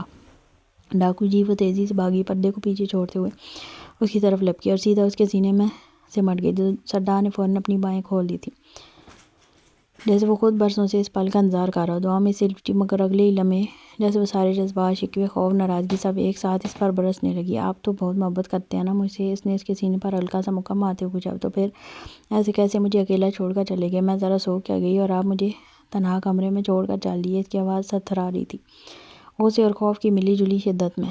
اگر شیر آ جاتا تو مجھے کھا جاتا تو؟ وہ اب اس کے کندھے پر ماتھا رکھے رونے لگی. سردار نے گہری سانس لیتے ہوئے اسے اور مضبوطی سے اپنے باؤں میں جکڑ لیا, جیسے وہ اس کی تھرتھراتی روح کو اپنے سینے کی عدت میں پناہ دے رہا ہو. بس میری بزدل سائیں, میرا ڈرپوک سجن. اس کے لبوں پر ایک نرم محبت بھری مسکراہٹ تھی, آنکھوں میں دلکش گہرائی. میرے گلاب سائیں, تم تو میری سانس ہو. کیسے سوچا کہ میں تمہیں چھوڑ سکتا ہوں؟ بس ایک لمحے کچھ یاد آ گیا تھا تو نکلا اور فوراً واپس آیا. دل تو یہیں تمہارے پاس چھوڑ گیا تھا, میرا معصوم مکڑا. دعا نے سر اٹھا کر اسے دیکھا, نم آنکھوں سے, ناراضگی سے. بس ایسے ہی, اگر میں مر جاتی تو؟ سردار نے اس کی ٹھوڑی کو نرمی سے تھاما اور اس کے ماتھے پر لب رکھتے ہوئے کہا, تو میں بھی مر جاتا تمہارے ساتھ. تمہارے بغیر سانسیں آرام ہے مجھ پر. وہ شدت سے بولا تو دوام کا دل دھڑکا. اس کے چہرے پر شرم اور غصے کا عجیب امتزاج ابھرا. سردار نے اس کی کمر کے گرد بازو سخت کیے, جیسے ابھی کبھی چھوڑنے کا ارادہ نہ ہو.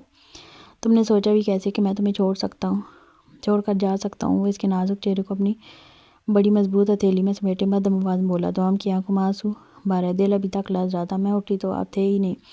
مجھے لگا آپ. الفاظ اس کے گلے میں پھنس گئے.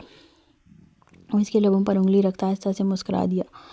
ایسا سوچنا بھی مت, میرے سونے مکڑے, تم میری ہو, میرے وجود کا حصہ ہو. وہ آہستہ سے اس کے اور قریب آیا, چہرہ جھکا کر اس کی سانسوں کی گرمی کو محسوس کیا. دوام کی دھڑکنیں تیز ہو گئیں, وہ نظریں چرا کر اس کے سینے سے لگ گئی. میری سانسوں میں بستی ہو تم. تمہیں تنہا چھوڑنا میرے بس میں ہوتا تو تمہیں اس دنیا کا قیدی ہرگز نہ بناتا. اس کے لہجے میں ایسی سرگوشی تھی جیسے رات کے سناٹے میں صرف عشق بول رہا ہو. دوام کے لب کپ کپا گئے. وہ کچھ بولنے والی تھی کہ اس نے جھک کر اس کی لبوں پر نرم سا بوسہ دیا. اس نے آنکھیں موند لیں, اس کی انگلیاں اس کے بازو پر سرکتی نیچے گئیں تو اس کی سانسیں تیز ہونے لگی. ڈاکو جی, وہ بس اتنا ہی بول پائی. ڈاکو صدقے. اس کے ہاتھ اس کے کمر کے گرد سخت ہو گئے, لیکن آواز میں اب بھی وہی نمی, وہی طلب تھی. دوام نے شرماتے ہوئے اپنا چہرہ اس کے سینے میں چھپا لیا, جبکہ وہ اس کا چہرہ اپنے سامنے کرتے ہوئے اس کے لبوں پر جھک گیا. وہ اب بھی اس کے لبوں کی مٹھاس میں ڈوبا ہوا تھا. دوام کی سانسیں بے ترتیب تھیں اور سردار کی نظروں میں محبت کا سمندر ترا رہا تھا. جب اچانک نیچے سے شور کی آواز گونجی, قدموں کی تیز چاپ, لوگوں کے چلانے کی آواز, اور پھر ایک سایہ, جیسے کوئی قبیلے کی حدود توڑ کر نکل بھاگا ہو. دوام کا وجود خوف سے اکڑ گیا. سردار کے چہرے پر لمحہ بار کے لیے سنجیدگی اتری, پر اگلے ہی لمحے دروازے کے باہر سے بالا کی تیز گھبرائی ہوئی آواز آئی, سردار باہر آؤ فوراً. سردار نے ایک آخری بار دوام کے لبوں پر لب رکھے, اسے اپنی نظروں میں تسلی دی اور تیزی سے باہر نکل گیا. نیچے قبیلے کا میدان بھرا ہوا تھا اور ہر طرف ڈاکو جمع تھے. سب کے چہروں پر غصہ, حیرت اور بے چینی لکھی تھی. بالا تیزی سے اس کی طرف بڑھا۔ سردار ہماری غیر موجودگی میں کوئی قبیلے میں داخل ہوا، کتنا وقت رہا، کیا کچھ کیا، یہ تو پتہ نہیں چل سکا، لیکن جب ہم پچھلی طرف کمروں کے پیچھے سے گزر رہے تھے تو ایک سایہ نظر آیا جو تمہارے پہاڑ کی سمت تیزی سے نکلا۔ سردار کی نظریں تیز ہو گئیں، ہاتھ مٹھی میں بند ہو گیا۔ بالا کی آواز سنجیدہ ہو گئی، مجھے لگتا ہے وہی تھا، وہی پولیس والا۔ اکرم کے سوا ایسا کوئی نہیں کر سکتا۔ سردار نے فوراً بات کاٹی، آنکھوں میں گہری چمک تھی۔ وہ کر سکتا ہے کیونکہ وہ وردی کا بندہ ہے، اور وردی کے وفادار لوگ جان کی بازی لگا دیتے ہیں لیکن پیچھے نہیں ہٹتے۔ چلو نیچے۔ سردار تیز قدموں سے نیچے اتر رہا تھا، اس کے پیچھے دعا بھی دھیرے دھیرے پہاڑ سے نیچے اتر رہی تھی۔ اس کے قدم ہولے تھے لیکن ارادہ واضح، وہ اکیلی نہیں رہنا چاہتی تھی، خاص طور پر جب وہ جاگ چکی تھی۔ تب تو بالکل نہیں۔ سردار نے اپنے قدموں کی رفتار جان بوجھ کر سست رکھی۔ شاید اسے معلوم تھا کہ وہ پیچھے آ رہی ہے، شاید وہ چاہتا تھا کہ وہ ساتھ ہی چلے۔ دوام کا وجود خاموش تھا لیکن اس کی آنکھوں میں الجھن، خوف اور ایک بے اختیار سا بھروسہ جھلک رہا تھا۔ نیچے قبیلے کے میدان میں ڈاکوؤں کی نظریں تیزی سے پہاڑی سے اترتی دوام پر گئیں۔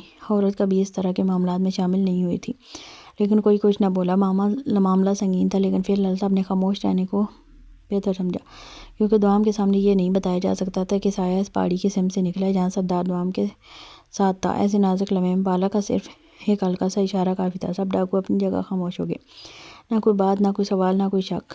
سردار کا چہرہ سخت اور پرسکون تھا، جیسے وہ سب جانتا ہو، لیکن ابھی وقت نہیں آیا۔ دوام اس کے قریب آ کر رک گئی تھی۔ وہ نیچے کھڑی، نظریں کیے کھڑی تھی، لیکن اندر اندر کچھ محسوس کر چکی تھی۔ وہ جانتی تھی نیچے کچھ ہوا ہے، لیکن سردار نے اس سے کچھ نہیں کہا۔ وہ جس طرح تیزی سے نیچے آیا تھا اسے لگا نیچے کچھ ہوا ہے، لیکن یہاں تو سب کچھ نارمل تھا۔ ڈاکو جی، یہ سب لوگ یہاں اکٹھے ہیں؟ وہ دلدار کے برابر آ کر سوال کرنے لگی۔ سب نے بندوقیں اٹھا رکھی تھی، بڑی بڑی مونچھوں کو تاؤ دے رہے تھے۔ اس نے بے ساختہ سردار کے بازو کو اپنی دونوں بازوؤں میں لپیٹ لیا تھا۔ کچھ نہیں، بس یہ سب لوگ ابھی کام سے واپس آئے ہیں، اب اپنے اپنے کمروں میں جا رہے ہیں۔ سردار نے اشارے سے ان سب کو وہاں سے بھیج دیا، جو اگلے ہی لمحے وہاں سے غائب ہو گئے۔ چلو بالا، چائے بناؤ، چائے پی کر ہم بھی واپس چلتے ہیں۔ وہ وہیں چرپائی پر بیٹھنے لگا۔ میں رات کو چائے نہیں پیتی اور ویسے بھی میں آپ سے ناراض ہوں، وہ اس کے ساتھ چرپائی پر بیٹھتے ہوئے عجیب سے لہجے میں بولی۔ وہ سردار کو جھٹکوں پر جھٹکے دے رہی تھی۔ اس بات میں کوئی شک نہیں تھا کہ وہ صرف اپنی ایک ادا سے اس کی جان لے سکتی تھی۔ سردار صدقے، سردار قربان، میرا گلاب سائیں ناراض کیوں ہے؟ کون سی خطا ہو گئی مجھ سے کہ میرا چھوٹا معصوم سا سجن مجھ سے خفا ہو گیا؟ بتاؤ کیسے مناؤں تمہیں؟ ایک حکم کرو سردار، پوری دنیا لا کر تمہارے قدموں میں رکھ دوں گی۔ اس کے ناراض ہونے پر تو سردار جیسے خوشی سے دوسری سانس بھی نہ لے پایا تھا۔ وہ اس کے گرد اثار بناتے اسے اپنے قریب لے آئے، جبکہ بالا خود کو وہاں غیر متعلق محسوس کرتا چپ چاپ ایک طرف نکل گیا۔ مجھے نہیں چاہیے پوری دنیا اپنے قدموں میں، وہ منہ بسور کر بولی۔ آپ نے میری نیند کا فائدہ اٹھایا اور چپکے سے کہیں چلے گئے، تو میں ناراض ہوں آپ سے، اور تب تک نہیں مانوں گی جب تک سردار نے پوری توجہ سے پوچھا۔ اس کے خاموش ہونے پر سردار کا پورا وجود جیسے کان پان گیا تھا۔ وہ جاننا چاہتا تھا کہ سونا مکھڑا کیا فرمائش کرنے والی ہے۔ اس نے آہستہ سے سامنے درخت کی طرف اشارہ کیا۔ جب تک آپ مجھے کچا آم لا کر نہیں دیتے تب تک میں اس پر نمک مرچ اور چاٹ مسالہ ڈال کر کھاؤں گی اور کوئی مجھے روکے گا نہیں، اور اگر کسی نے روکا تو میں اور بھی زیادہ ناراض ہو جاؤں گی۔ پھر نہ کھانا کھاؤں گی، نہ کسی سے بات کروں گی، اور نہ ہی اوپر کمرے میں سوؤں گی، بلکہ یہیں نیچے اسی چارپائی پر سو جاؤں گی۔ وہ ضرورت سے زیادہ ہی جذباتی ہو رہی تھی۔ سردار نے اس کی اس معصوم سی فرمائش پر اسے حیرت سے گھورا، اور وہ منہ پھلاتے ہوئے سر جھکائے اپنے ناخنوں سے کہنے لگی، یہاں نیچے چرپائی پر سو گئی تو شیر آ جائے گا نا، پھر وہ تمہیں کھا جائے گا۔ سردار نے نرمی سے کہا تو وہ اگلے ہی لمحے اس کے ساتھ چپک گئی۔ آپ تو کہتے تھے کہ شیر مر چکا ہے، تمہیں پتہ ہے شیر مر چکا ہے؟ سردار نے الٹا سوال کیا۔ اس نے خاموشی سے ہاں میں سر ہلایا۔ تو پھر اوپر کمرے میں تمہیں کون سا شیر کھانے والا تھا جس پر تم اتنی ناراضگی جتا رہی ہو؟ وہ مسکرا کر بولا، تمہاری اس ناراضگی کی کوئی ٹھوس وجہ نہیں ہے، اس لیے سردار تمہاری ناراضگی کو رد کرتا ہے، لیکن میں ناراض ہوں نا، وہ پریشانی سے بولی تھی۔ اس نے تو پوری لاجک کے ساتھ ہی اس کی ناراضگی کو رد کر دیا تھا۔ تم ناراضگی کی کوئی خاص وجہ لے کر آؤ، سردار تمہارے قدموں میں اپنی جان رکھ دے گا، لیکن اس طرح کی ناراضگی کے ساتھ ایسی فرمائش سوٹ نہیں کرتی۔ ایسی ضدوں کے لیے تھوڑی سی محنت درکار ہوتی ہے۔ وہ شرارت سے جھک کر بولا، اور محنت والے کام صرف بیڈ پر اچھے لگتے ہیں۔ میرا چیری پہلوان، اپنی صحت پر تھوڑا دھیان دو، میں زیادہ دن تم سے دور نہیں رہ سکتا۔ وہ نرمی سے اس کے لبوں کو چھو کر اپنی بے چینیاں بھی یہاں کر گیا۔ دوام غصے سے ایک قدم پیچھے ہٹ گئی، جبکہ بالا چائے لاتے ہوئے پیالہ سے پکڑاتا خود نیچے زمین پر بیٹھ کر چائے پینے لگا، اور دوام تو صاف کہہ چکی تھی کہ وہ چائے نہیں پیتی۔ میں جا رہی ہوں، اوپر ہوں میں، مجھے نیند آ رہی ہے۔ اس کی نظروں سے بچتے ہوئے دھیرے سے اپنی جگہ سے اٹھی اور آہستہ آہستہ پہاڑی کی طرف چڑھنے لگی۔ وہ جانتی تھی دلدار اسے دیکھ رہا ہے، اس کی نظروں سے بھی وہ تحفظ محسوس کرتی تھی۔ جب اسے جاتے دیکھ کر بالا دلدار کو ساری صورتحال سمجھانے لگا۔ یہ بات تو دوام کو پتہ نہیں چلنی تھی چاہیے سردار کے اس کے کمرے کے آس پاس کوئی غیر موجود تھا۔ اس کا ڈر بڑی مشکل سے ختم ہوا ہے۔ کہ یہ معاملات ہم دوام کو شامل کیے بغیر ہی حل کریں گے۔ دلدار نے چائے کا آخری گھونٹ لیا اور اپنی جگہ سے اٹھ کر پہاڑ کی طرف چل پڑا۔ جہاں پہنچتے دوام کو 7-8 منٹ لگے تھے، وہاں وہ ایک جھٹکے میں ہی اس کے پیچھے پہنچا اور اسے اپنے مضبوط بازوؤں میں اٹھا لیا۔ دوام نے منہ بنایا اور چہرہ دوسری طرف موڑ لیا۔ اس کی معصومانہ ناراضگی پر مسکراتے ہوئے سردار نے قدم کمرے کی جانب بڑھا دیے۔ دلدار اسے بازوؤں میں اٹھا کر لایا۔ قدموں کے نیچے سخت پتھریلا رستہ تھا، مگر وہ نہیں چاہتا تھا کہ اس کے سجن سائی کے نازک پیر کسی نوک سے بھی چھو جائیں۔ اسے اٹھا کر جیسے اپنے دل کے سب سے نرم گوشے میں چھپا لایا تھا۔ وہ لڑکی جو خفا تھی، مگر اس کے لبوں پر خفا خفا سی ضد بہت حسین لگ رہی تھی۔ کمرے کا دروازہ بند کرتے ہی وہ اسے لے کر بیڈ کی طرف بڑھا اور پوری نرمی سے لیٹا۔ وہ الگ ہٹنا چاہتی تھی، مگر سردار کو تو جیسے ہوش ہی نہیں رہا تھا۔ بیڈ پر جھکتے ہوئے اس نے دوام کے گردن پر اپنے لب رکھ دیے، نرمی سے، بہت آہستگی سے، پھر وہ خود کو روک ہی نہ پایا۔ اس کی گردن سے اس کے رخسار تک وہ بے ساختہ لب رکھتا گیا اور دوام کی سانسیں بے ترتیب ہونے لگیں۔ اس کی انگلیاں دوام کے چہرے کو چھو رہی تھیں اور اس کے لب اب اس کی ٹھوڑی سے نیچے پھسلتے ہوئے گردن پر آ چکے تھے۔ ایک ایک بوسہ دل کی دھڑکن کے ساتھ دھڑک رہا تھا۔ دوام کی پلکیں بھیگنے لگیں، مگر آنسو نہیں، محبت کی نمی تھی۔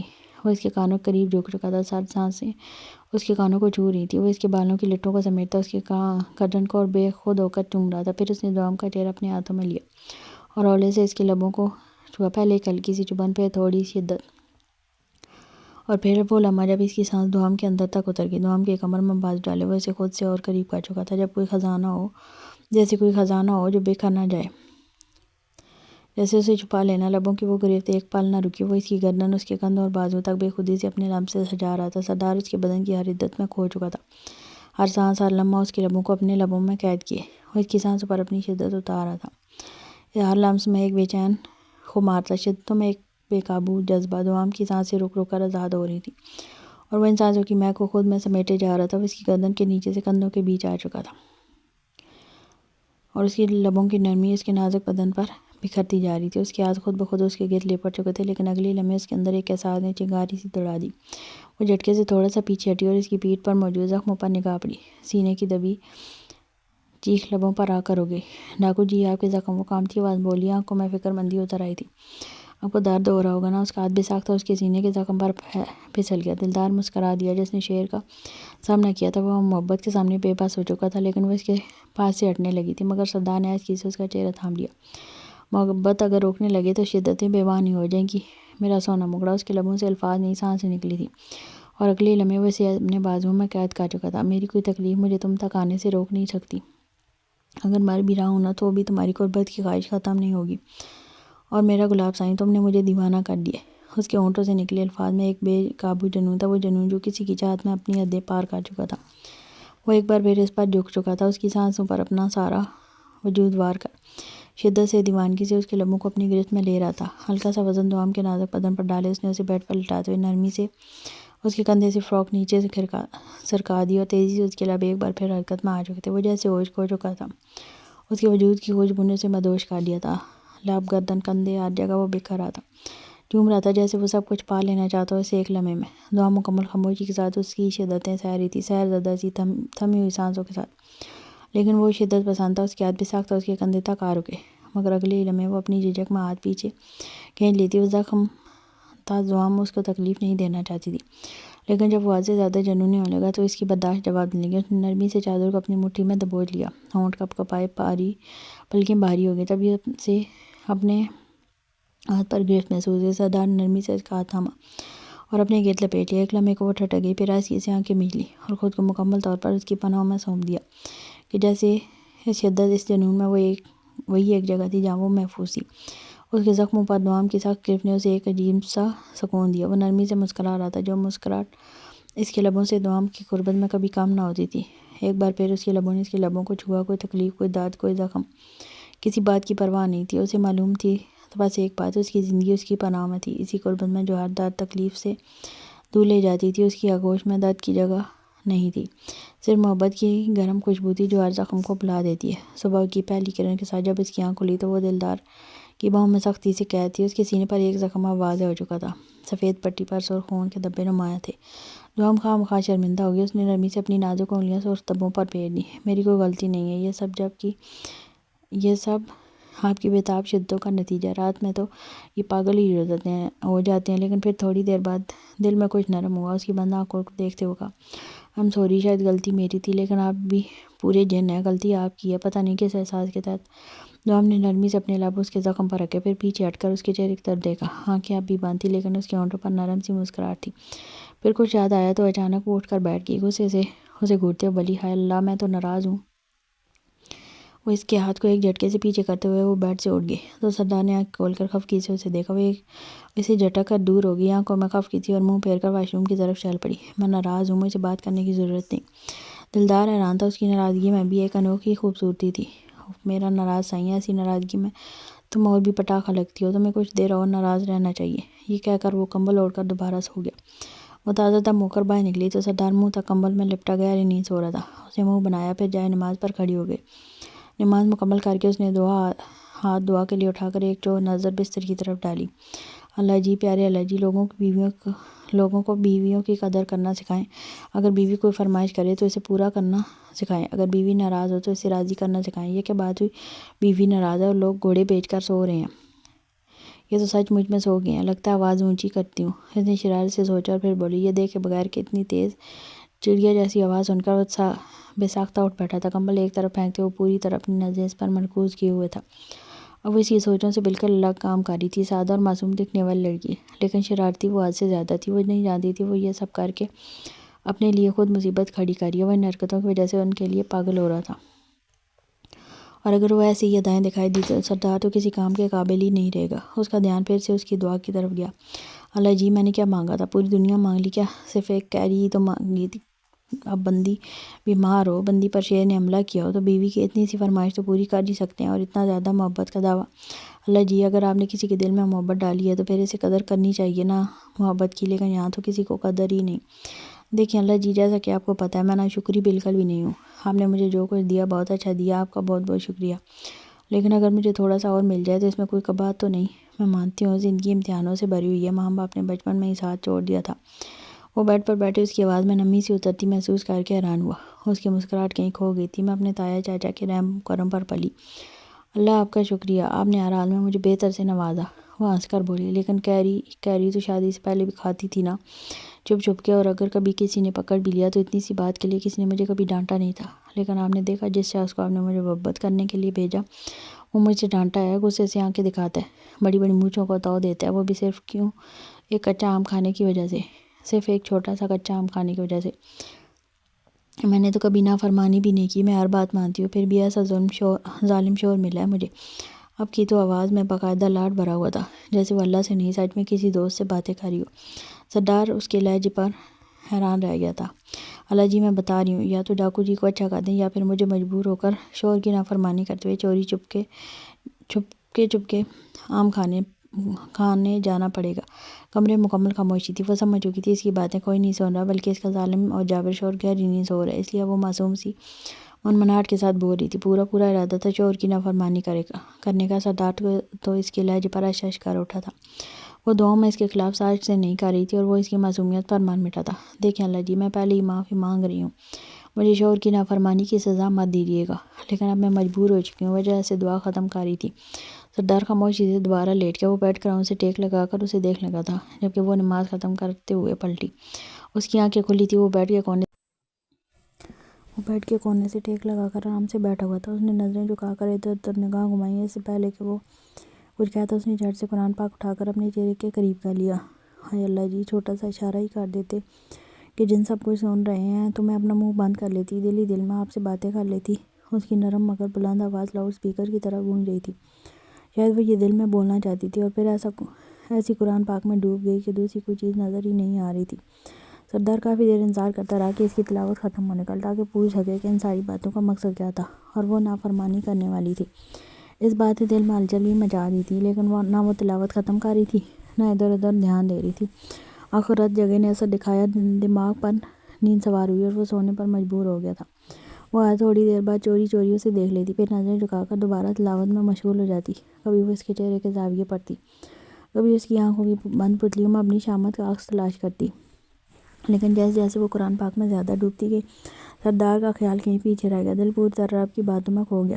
جب تلاوت مکمل ہوئی تو اس نے محبت سے قرآن بند کیا، عقیدت سے چوم کر آنکھوں سے لگایا، اور پھر جیسے ہی نظر بیڈ کی طرف گئی وہ نیند کی گہرائیوں میں اترا ہوا تھا۔ ایک گہرا سکون بھرا سانس اس کے لبوں سے نکلا، دل جیسے شکر سے بھر گیا تھا۔ نرمی سے الماری کی طرف بڑھی، چادر نکال کر خود پر اوڑھی اور پھر مزے سے باہر نکلنے گی۔ آج اس کا پکا ارادہ تھا پورا قبیلہ گھومنے کا۔ آخر وہ بھی تو جانے کہ اس قبیلے میں ایسا کیا ہے جو سب کو حیران رکھتا ہے۔ نرمی سے سانس لیتی، چادر کو سنبھالتی، وہ آہستہ آہستہ پتھریلے رستوں پر قدم رکھتی نیچے اتر رہی تھی۔ چند لمحے گزرے ہی تھے کہ دور سے ایک مانوس سا عکس دکھائی دیا۔ جمرو قبیلے کے ایک اونچی جگہ پر کھڑا تھا، شاید کسی کام میں مشغول، مگر جیسے ہی اس نے ہاتھ ہلا کر اسے اپنی طرف متوجہ کیا، جمرو کے چہرے پر ہلکی سی مسکراہٹ ابھر آئی۔ پھر وہ تیزی سے اس کی طرف بڑھنے لگا۔ گڈ مارننگ بھابھی، جمرو نے اسے دیکھ کر خوش دلی سے آواز دی۔ صبح صبح نیچے آ گئیں، آئیے آپ کو ناشتہ کرواتا ہوں۔ وہ مسکراتے ہوئے اس کے آگے آگے چلنے لگا۔ جمرو بھیا، مجھے بالکل بھی بھوک نہیں لگ رہی، ابھی تو مجھے پورا قبیلہ گھومنا ہے، وہ جوش سے بولی۔ یہ راستہ کہاں جاتا ہے؟ وہ جو بائیں طرف مڑتا ہے وہ کہاں؟ اور وہ جو پہاڑی کے پیچھے کیا ہے؟ اور آپ اوپر اونچی جگہ کھڑے پیچھے کی طرف کیا دیکھ رہے تھے؟ وہ ایک ہی سانس میں کئی سوالات کر کے جمرو نے بے ساختہ کہک لگایا۔ ارے بھابھی، آپ تو پورا انٹرویو لے رہی ہیں، جب یہاں رہنا ہے تو یہاں کے بارے میں سب جاننا تو بنتا ہے نا۔ وہ ہنستی ہوئی بولی۔ جمرو نے سر لایا۔ آپ ٹھیک کہہ رہی ہیں، یہ جگہ بہت بڑی ہے، بہت کچھ ہے دیکھنے کے لائق۔ آپ نے ایک بار دیکھنا شروع کیا تو 10 دن لگ جائیں گے قبیلہ مکمل گھومنے میں۔ وہ ذرا سا جھک کر رازداری سے بولا۔ لیکن جمرو ہے نا، سب دکھائے گا، آپ بس حکم کریں، بتائیں کس طرف چلنا ہے۔ جب تک میرو ناشتہ تیار کرتا ہے میں آپ کو تھوڑا بہت قبیلہ دکھا دیتا ہوں۔ وہ فل جوش سے بولا۔ یہ جو راستہ ہے نا، یہ آگے جا کر پرانے قلعے کی طرف نکلتا ہے۔ جمرو نے ایک پتھریلے راستے کی طرف اشارہ کیا، اور وہ جو دائیں طرف مڑتا ہے وہ سیدھا سردار کے آبائی کھنڈرات کی طرف جاتا ہے، جہاں کبھی ان کے بزرگ رہا کرتے تھے۔ دوام کی آنکھیں حیرت سے پھیل گئیں، وہ بڑے غور سے ہر طرف دیکھ رہی تھی۔ جمرو نے ایک اور طرف اشارہ کیا۔ وہ جو آپ پہاڑ دیکھ رہی ہیں نا، یہ اصل میں پہاڑ نہیں، یہ بھول بھلیاں ہیں۔ ان کے بیچ اتنے راستے ہیں کہ اگر کوئی اکیلا یہاں آ جائے تو کبھی واپس نہ جا پائے۔ واقعی؟ دوام نے حیرت سے سر گھمایا۔ یہ سب بھول بھلیاں؟ جی بھابھی، سردار نے اپنے ہاتھوں سے یہ راستے بنوائے تھے، اتنے پیچیدہ کہ کوئی باہر والا تو دور، خود قبیلے کے کچھ لوگ بھی آج تک ان کا راز نہیں جان پائے۔ یہاں آ کر ہر کوئی کھو جاتا ہے، کسی ایک راستے سے جائیں گے اور کسی دوسرے سے واپس آئیں گے، اور خود کو وہاں کھڑا پائیں گے جہاں سے چلے تھے۔ اس کی باتیں سن کر دوام کی حیرت اور بھی بڑھ گئی، جیسے دماغ کچھ سمجھنا چاہ رہا ہو اور آنکھیں بہت کچھ دیکھنے میں مصروف ہوں۔ ہائے، میں آپ کو ایک خاص راستے سے لے کر چلتا ہوں، یہاں سے آگے چلیں گے تو صبح کی سورج کی وہ روشنی نظر آئے گی جو پہاڑوں پر سنہری چادر کی طرح بکھرتی ہے، اور کچھ آگے چلیں گے تو 2 جھرنے ہیں، جیسے نیلے شفاف آئینے کسی چھپے ہوئے جنتی منظر کا حصہ ہوں۔ جمرو آگے بڑھا اور دوام حیرت سے سیر زدہ نظروں سے اس کے پیچھے پیچھے چل دی۔ قدموں تلے کچے پتھروں کی ہلکی ہلکی آوازیں تھیں، لیکن ارد گرد فضا میں خاموشی تھی، پرسکون، قدرتی اور پراسرار۔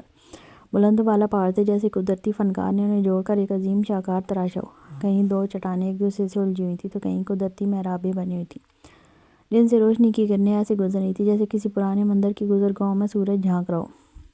ہر موڑ پر نیا منظر، ہر راستے میں ایک نئی حیرت۔ دوام پل پل میں رک کر سب کچھ آنکھوں میں سمیٹتی، جمرو سے سوال کرتی، ہنستی اور ویسے سکون سے سمجھاتا جاتا۔ جمرو بھیا، یہ جگہ تو جادو جیسی ہے، جیسے کوئی خواب ہو، دوام نے دھیرے سے کہا۔ جمرو نے ہنستے ہوئے سر لایا۔ بس بھابھی، سردار کا قبیلہ ہے، ہر چیز میں راز ہے، ہر پتھر میں کہانی، اور سچ میں یہ قبیلہ ایک راز تھا جو جتنا کھلتا تھا اتنا ہی دل میں اتر جاتا تھا۔ بھیا، مجھ سے تو یاد ہی نہیں ہو رہا، ہم یہاں سے گئے تھے نا، یا وہاں سے پھر وہیں سے واپس آئے، یا کسی اور طرح سے؟ وہ الجھی ہوئی نظروں سے میدان کے درمیان کھڑی ہو کر بولی، جیسے کسی چکردار خواب میں گھوم کر لوٹی ہو۔ جمرو نے مزے سے کہک لگایا۔ بھابھی، ہم یہاں سے گئے تھے اور وہیں سے واپس آئے ہیں۔ اس نے آنکھوں میں شرارت لیے اسے دیکھا اور انگلی سے درست راستہ دکھایا۔ دوام نے بے یقینی سے نفی میں سر لایا۔ نہیں، مجھے تو بالکل یاد نہیں، لیکن دل کے کسی کونے میں یقین سے جاگا تھا کہ جمرو جو کہہ رہا ہے وہ سچ کہہ رہا ہے۔ وہ تو ہمیشہ سے یہی تھا، ان پہاڑوں کا راز، ان راستوں کی بھول بھلیاں، سب کچھ وہ جانتا تھا۔ میں تو کبھی یاد نہ رکھ سکوں گی یہ سب کچھ، ان راستوں کو یاد کرتے کرتے تو سالوں لگ جائیں گے، پھر قبیلہ کیسے سمجھوں گی؟ اس کے لہجے میں الجھن اور بے بسی صاف جھلک رہی تھی۔ نقشے سے؟ جمرو ابھی اتنا ہی کہہ پایا تھا کہ دوام کی آنکھوں میں چمک سی تھی۔ کیا آپ کے پاس نقشہ ہے؟ وہ پرجوش ہوئی۔ آپ کے ڈاکو جی کے پاس ہے، لے لیجئے گا۔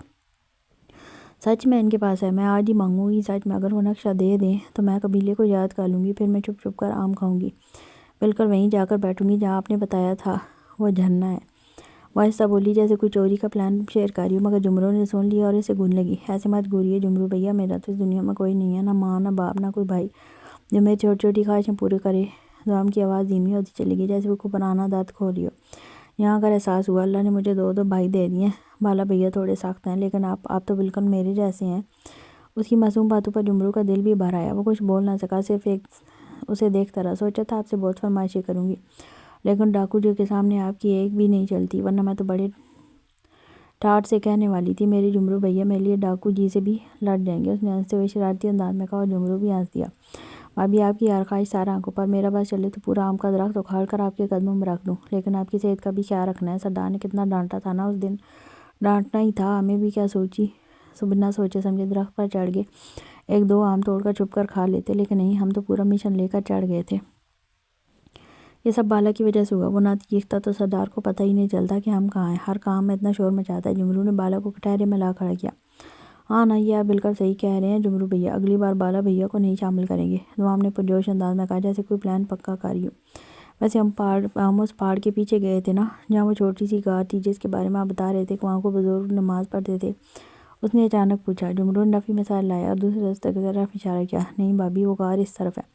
اوہ اچھا، اس طرف ہے، تو چلیں ایک کام کرتے ہیں، میں ابھی کچن سے نمک مرچ اور چاٹ مسالہ لے کر آتی ہوں، بس آپ آم توڑیں، ہم وہیں جا کر بیٹھیں گے، پھر باقی پلاننگ وہیں ہوگی۔ وہ چمکتی آنکھوں اور پرجوش لہجے میں بولی، اور پلیز بالا بھیا کو ان سب میں شامل مت کیجیے گا، میری چھوٹی سی خواہش ہے، وہ میرے راز سب کو بتا دیں گے، لیکن آپ میرے بھائی ہیں، آپ ایسا کچھ نہیں کریں گے، مجھے آپ پر پورا یقین ہے، اور میں جانتی ہوں آپ میری خواہش پوری کریں گے۔ جمرو کچھ کہنے والا تھا کہ دوام نے آخری بار کیا، بھائی ہوتے کس لیے؟ اپنی بہنوں کی خواہشیں پوری کرنے کے لیے، اللہ پاک نے مجھے آپ جیسا بھائی دیا ہے، میں ہر نماز میں آپ کے لیے دعا مانگا کروں گی۔ جمرو کی آنکھیں نم ہو گئی، وہ کچھ نہ بولا، صرف ہولے سے مسکرایا۔ اور سنیں، دوام نے جاتے جاتے پلٹ کر کہا، زیادہ آم مت لائیے گا، ڈاکو جی نے ٹھیک ہی کہا تھا، زیادہ کھانے سے انسان بیمار جاتا ہے، صرف 5 آم، ٹھیک ہے، صرف موٹے والے 5، اب زیادہ کھا کر ہم نے طبیعت خراب تھوڑی کرنی ہے۔ وہ انگلی دکھاتے ہوئے کچن کی طرف روانہ ہو گئے۔ جمرو کے چہرے پر اب فخر تھا، خوشی تھی اور ایک بھائی ہونے کا احساس، یہ اس کے بھابھی نے سب کے ہوتے ہوئے صرف اسے اپنا بھائی مانا۔ وہ لمحے میں آم کے درخت پر چڑھ گیا اور پوری ایمانداری سے سب سے اچھے آم توڑنے لگا۔ وہ مزے سے چھوٹی سی غار میں آ کر چھپی بیٹھی تھی، غار کا دہانہ چھوٹا تھا، لیکن اندر جا کر وہ جگہ خاصی کشادہ محسوس ہوتی تھی، اتنی کہ 5-6 لوگ آرام سے بیٹھ سکتے تھے۔ زمین پر نرم سا قالین بچھا ہوا تھا جس پر ایک وقت میں کوئی بزرگ اپنی عبادت کیا کرتے تھے، اور وہ اس مقدس سکون میں اپنی شرارتوں کی چادر بچھا کر جم کر بیٹھی تھی۔ سامنے رکھی پلیٹ میں چاٹ مسالہ، نمک مرچ اور ایک چھری موجود تھی۔ وہ مکمل تیاری کے ساتھ جمرو بھیا کا انتظار کر رہی تھی۔ میرو نے اس کے کچن میں آنے پر کسی طرح کا کوئی سوال نہیں کیا تھا، اور اس نے ٹوکری سے پلیٹ نکالی اور پھر آرام سے اس میں نمک مرچ اور مسالہ ڈال دیا۔ میرو اسے دیکھتے رہا لیکن بولا کچھ نہیں، جبکہ وہ کچن سے نکلتی جمرو کے بتائے ہوئے راستے پر نکل گئی، اور اب یہاں مزے سے بیٹھی جمرو کے آنے کا انتظار کر رہی تھی۔ جب ایک ہاتھ اس کے سامنے آیا اور ایک موٹا تازہ رس بھرا کچا آم اس کی آنکھوں کے سامنے لہرایا، وہ خوشی سے چہک اٹھی۔ اف، شکر ہے جمرو بھیا آپ لے ہی آئے، ورنہ قسم سے چاٹ مسالہ دیکھ کر تو میرے منہ میں پانی آ رہا تھا۔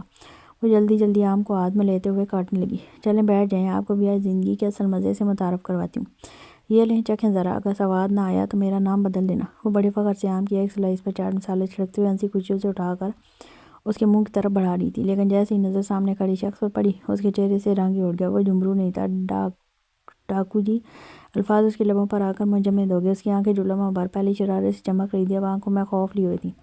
اس کا دل دھڑکنے کی بجائے جیسے رک سا گیا تھا، اور ہاتھ میں پکڑا آم کی سلائس نیچے گری اور پلیٹ میں گر کر شور مچا گئی۔ رباب کے قدموں میں آج جیسے منو مٹی بھر گئی تھی، ہر قدم اٹھانا دشوار تھا۔ وہ گھر سے نکلی اور گاؤں خاموش گلیوں سے ہوتی ہوئی درزن کے گھر کی طرف جا رہی تھی، مگر اس کے دل میں ایک عجیب سی بے چینی تھی۔ پچھلے کچھ دنوں سے اسے مسلسل یہ محسوس ہو رہا تھا کہ کوئی اس کا پیچھا کر رہا ہے، اور آج یہ احساس پہلے سے کہیں زیادہ گہرا تھا۔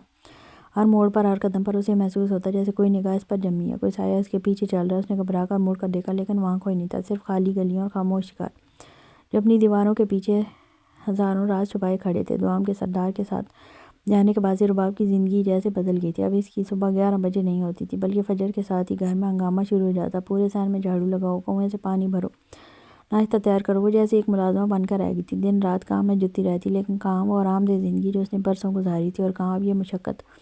وہ اکتا چکی تھی، اس سے بہتر تو تھا کہ میں سوئی ہی رہتی۔ وہ بڑبڑائی اور اس کی آواز میں جھنجھلاہٹ صاف تھی، میں تو بس ایک نوکرانی بن کر رہ گئی ہوں، صبح سے شام تک یہی کام کام اور بس کام، میری اپنی زندگی جنت بن گئی ہے۔ دوام کے جانے کے بعد وہ بڑبڑائی، گھر میں 6 عورتیں تھیں لیکن کام صرف دوام کرتی تھی، اور گھر کو اس طرح سنبھالتی تھی جیسے کوئی جادوکاری ہو۔ اور اب جب کہ دوام نہیں تھی، وہ 6 عورتیں مل کر بھی گھر کا وہ رکھ رکھاؤ برقرار نہیں رکھ پا رہی تھی۔ رباب کے کندھوں پر بوجھ بڑھتا ہی جا رہا تھا۔ واپسی پر اس نے اچانک انسپکٹر اکرم کو دیکھا، وہ حیران رہ گیا۔ انسپکٹر اکرم اس کا پیچھا کیوں کرے گا؟